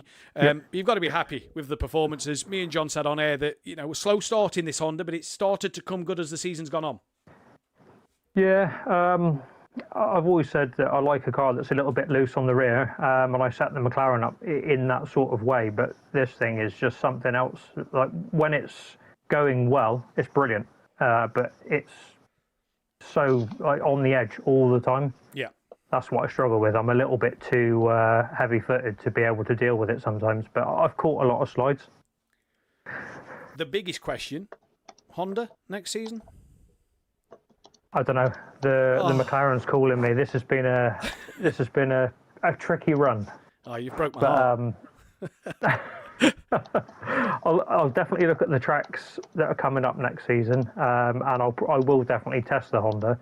But this has been there's been some tracks like Bathurst. I expected to do well. Testing went really well in the Honda, and that was an absolute nightmare, all on my own part.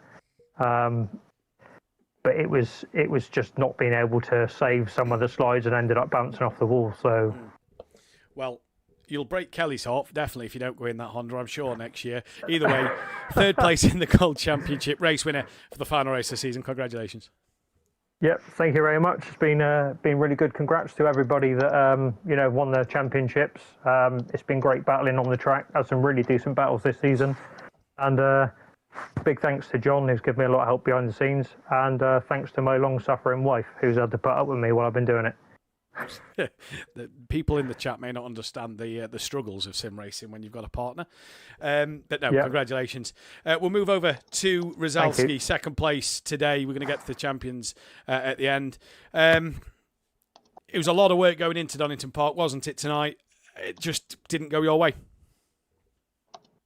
Yeah, this race ended up just like this season, so slightly behind Sylph. It was fun. I started on the wets, had some good battles on opening laps. Then I switched to slicks, which was a good choice. Just not enough. I saw him just get away from me like 1/10 a lap. 2/10 a lap, then I gained, then he gained, and so on and so on. Good race. I'm proud of this season. Massive congratulations to David Sylph for victory and for clinching the championship. So congrats, mate. Amazing job the whole season, and I hope I can see you here next season to give you a proper challenge. Indeed, it's been a great season. Obviously, your first season was last time out, second season now. Sort of getting closer to that top step. Next season, we got told by Wainwright and Stothard last night that they're kind of being persuaded and talked into that BMW. I assume we're going to see yourself back in the BM. Hopefully, if I can make the season, then I'm gonna start in the BMW probably. It's a good car. On some tracks, it's killed with BOP, but overall, I love it. I enjoy it probably the most out of every car. Brilliant. Well, we'll let you go. Congratulations on this season, P2. Unfortunately for yourself, but a great season and a great championship to see you in. Thank you for doing the season. Thank you, mate. We will go to Sylph because obviously Dan's last race will save Dan for the end. David, champion again, 2 times a champion now. Wasn't all easy though this season. No Riley, Dan, Ben, Rosowski. They've kept you all honest as the season's gone on. Yeah, definitely. Yeah, it's been very, very close. It's come down to the wire.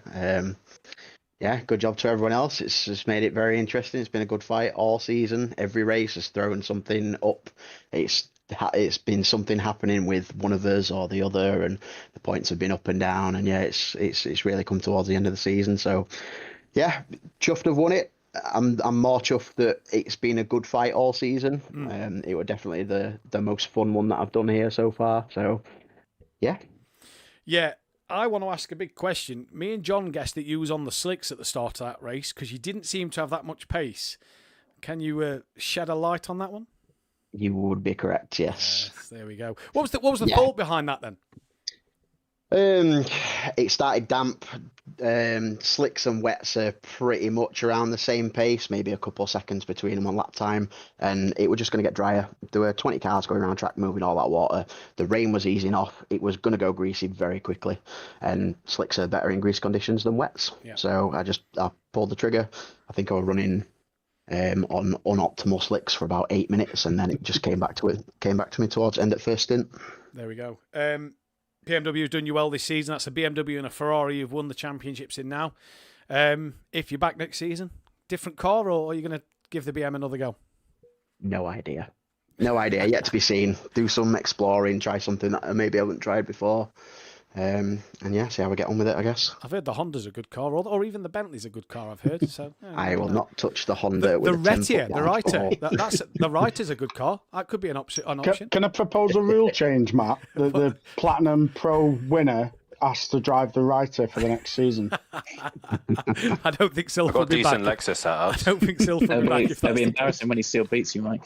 I know, yeah. Sylph, either way, season 9 champion. That's a 2-time championship for yourself. Congratulations, buddy. Cheers, mate. Thank you. And we're going to move over finally to our Constructors' Champions. We'll start with Ben quickly. Ben, not the night you'd have wanted tonight. Obviously, championship just got out of your hands these last couple of races, but you've won that Constructors' Championship for a 3rd time in a row, I do believe. Dan has a habit of taking teammates to 3 championships in a row. It's another one in the bag. Yeah, obviously the Drivers' Championship didn't go my way, but I tried the best I could. Didn't go as planned, obviously. But no, the Constructors, can't believe that I'm saying that because I wasn't expecting it like 4 rounds ago. But yeah, 2 in a row, but still need that one more. Indeed. You seem to be going from strength to strength each season at the moment. You obviously came in a few seasons ago and you know, had pace, but you know, just lacked a little bit of something. Obviously, since being with Dan, you took a couple of steps forward, but your pace itself, this season at times, especially as well as last year, it just seems to be getting better. You are challenging at the front a bit more. Can you go on and get that Drivers' Championship, do you think? I mean, hopefully, but with the mocks and GCSEs coming up, it's going to be a much more bigger challenge. But we'll have to see. And pace this season, I don't think it's been great, to be fair. I've had 0 wins this season and 3 podiums, but third in championships. So consistency's been there again. Obviously, your teammate is sadly leaving us at the end of the season. Any words about Dan and how he's been over the last 3 seasons? Too many words. He's been such a great teammate. He's taught me everything I know, and helped me all the time. He has indeed.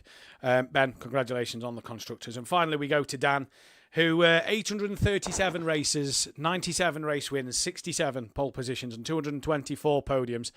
Dan, once again, I think you've got the most Constructors' Championships now out of anybody at SimPlay. Carried by D Biggs, carried by Mike, carried by Ben. You sign off with a championship to your name. Great feeling it must be. Don't forget Keegs and Kelly. Yeah, I mean it's been emotional. It's nice to leave SimPlay at Donington and leave with at least another race win. I did say I don't like British circuits, and lo and behold, I'm on the podium twice again.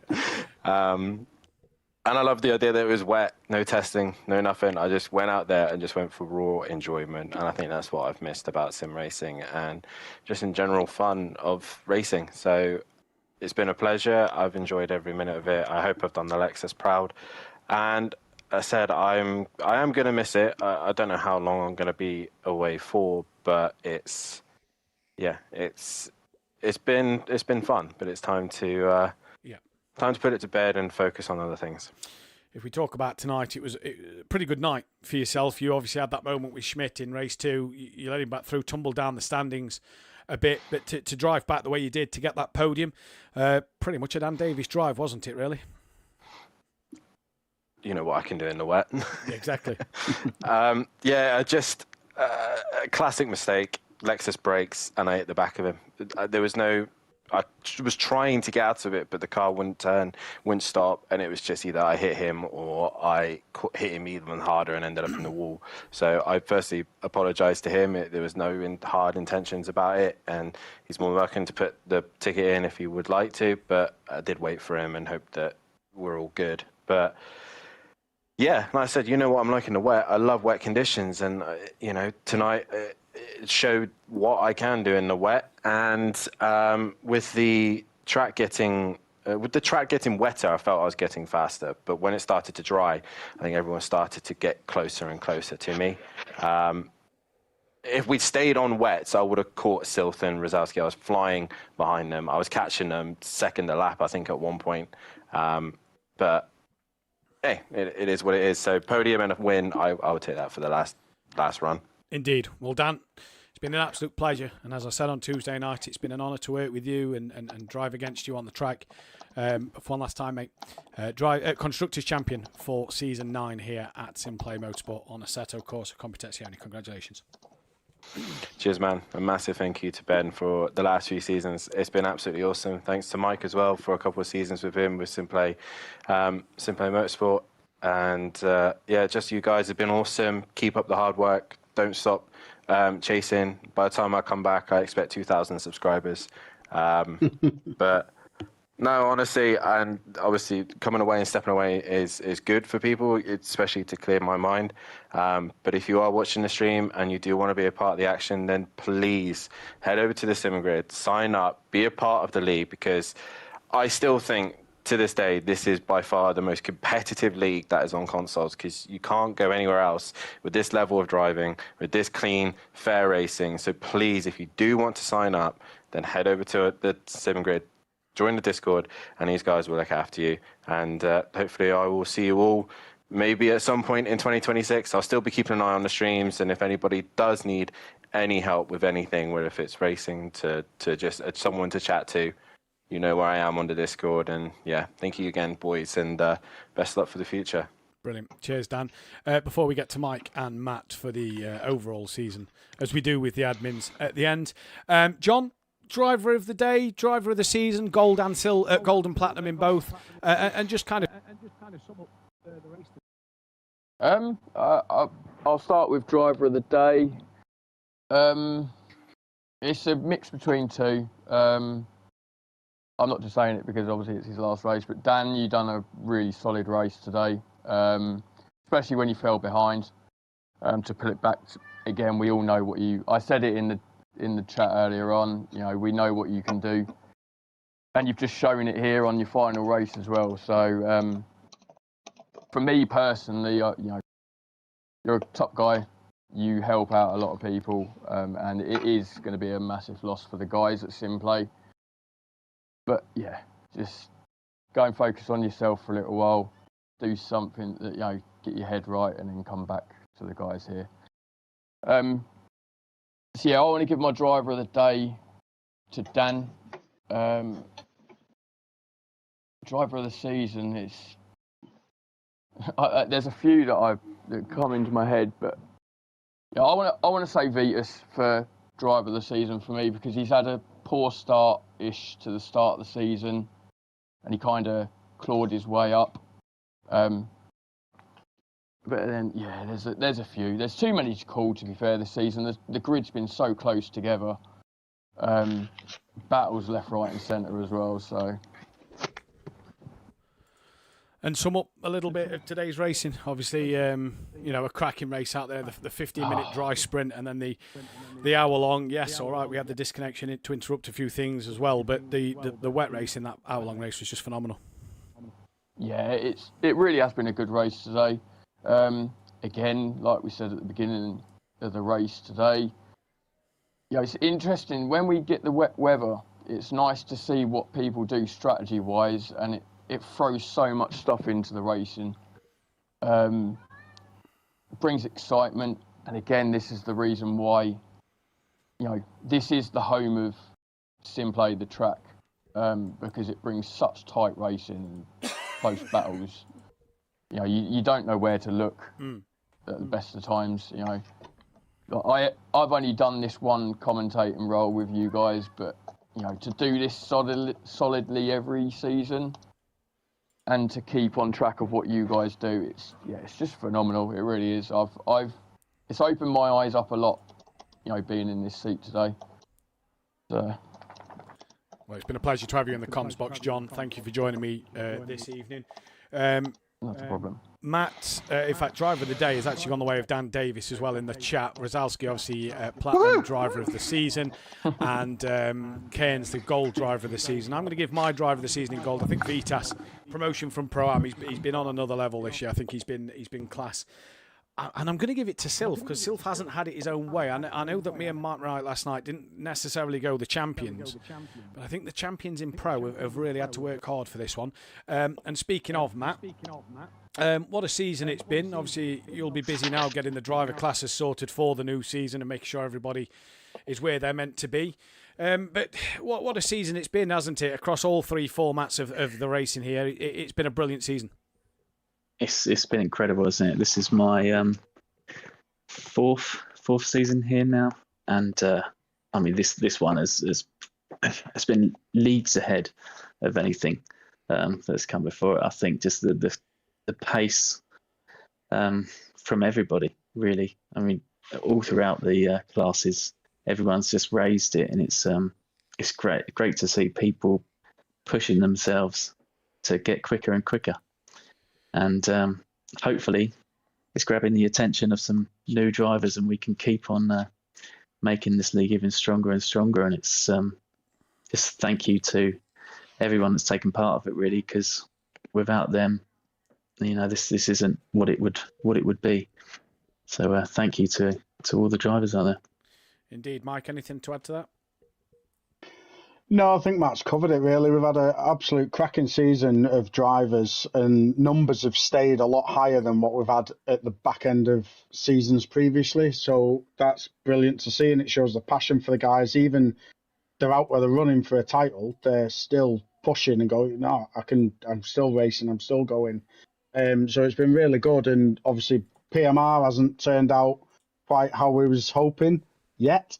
So we're obviously staying with ACC for a considerable few seasons, I'd say, for now, at least. So let's just grow and keep going. And I just want to say thanks to everyone taking part, everyone who's helped, and a massive thanks to Dan over the years for putting in all the time and effort he's done as the admin. He's been a star, and it'll be a loss.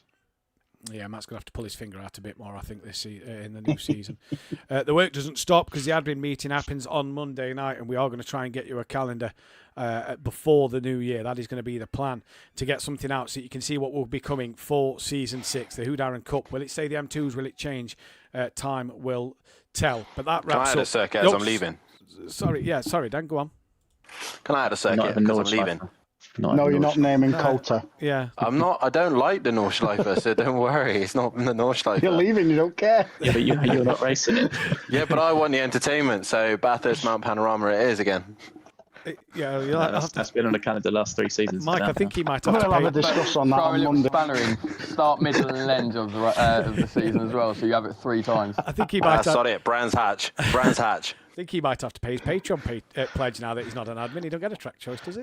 Oh, yeah, that's a good shout. Either way, Season 9 comes to Just remember, guys, £3 a month, and you get Patreon purchases there. You know, Indeed. see, even now I've left, I'm still doing you've not left work. yet. You can leave. You can leave tomorrow. That wraps up though season 9, and that wraps up 2025. Keep your eyes on the Discord and the SimGrid. There will be some special fun events coming your way in the new year. If you want to be a part of them, head over to our Discord and the SimGrid to take part in them.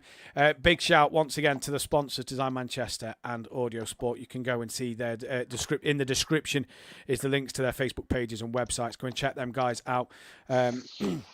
Especially Design Manchester at this time of year. They always do some lovely Christmas bits. It might be too late to get it posted out in time for Christmas, so you may have missed that. But they always do some fantastic Christmas bits. Mine just arrived today, actually, and they're fantastic once again. But Season 9 comes to an end.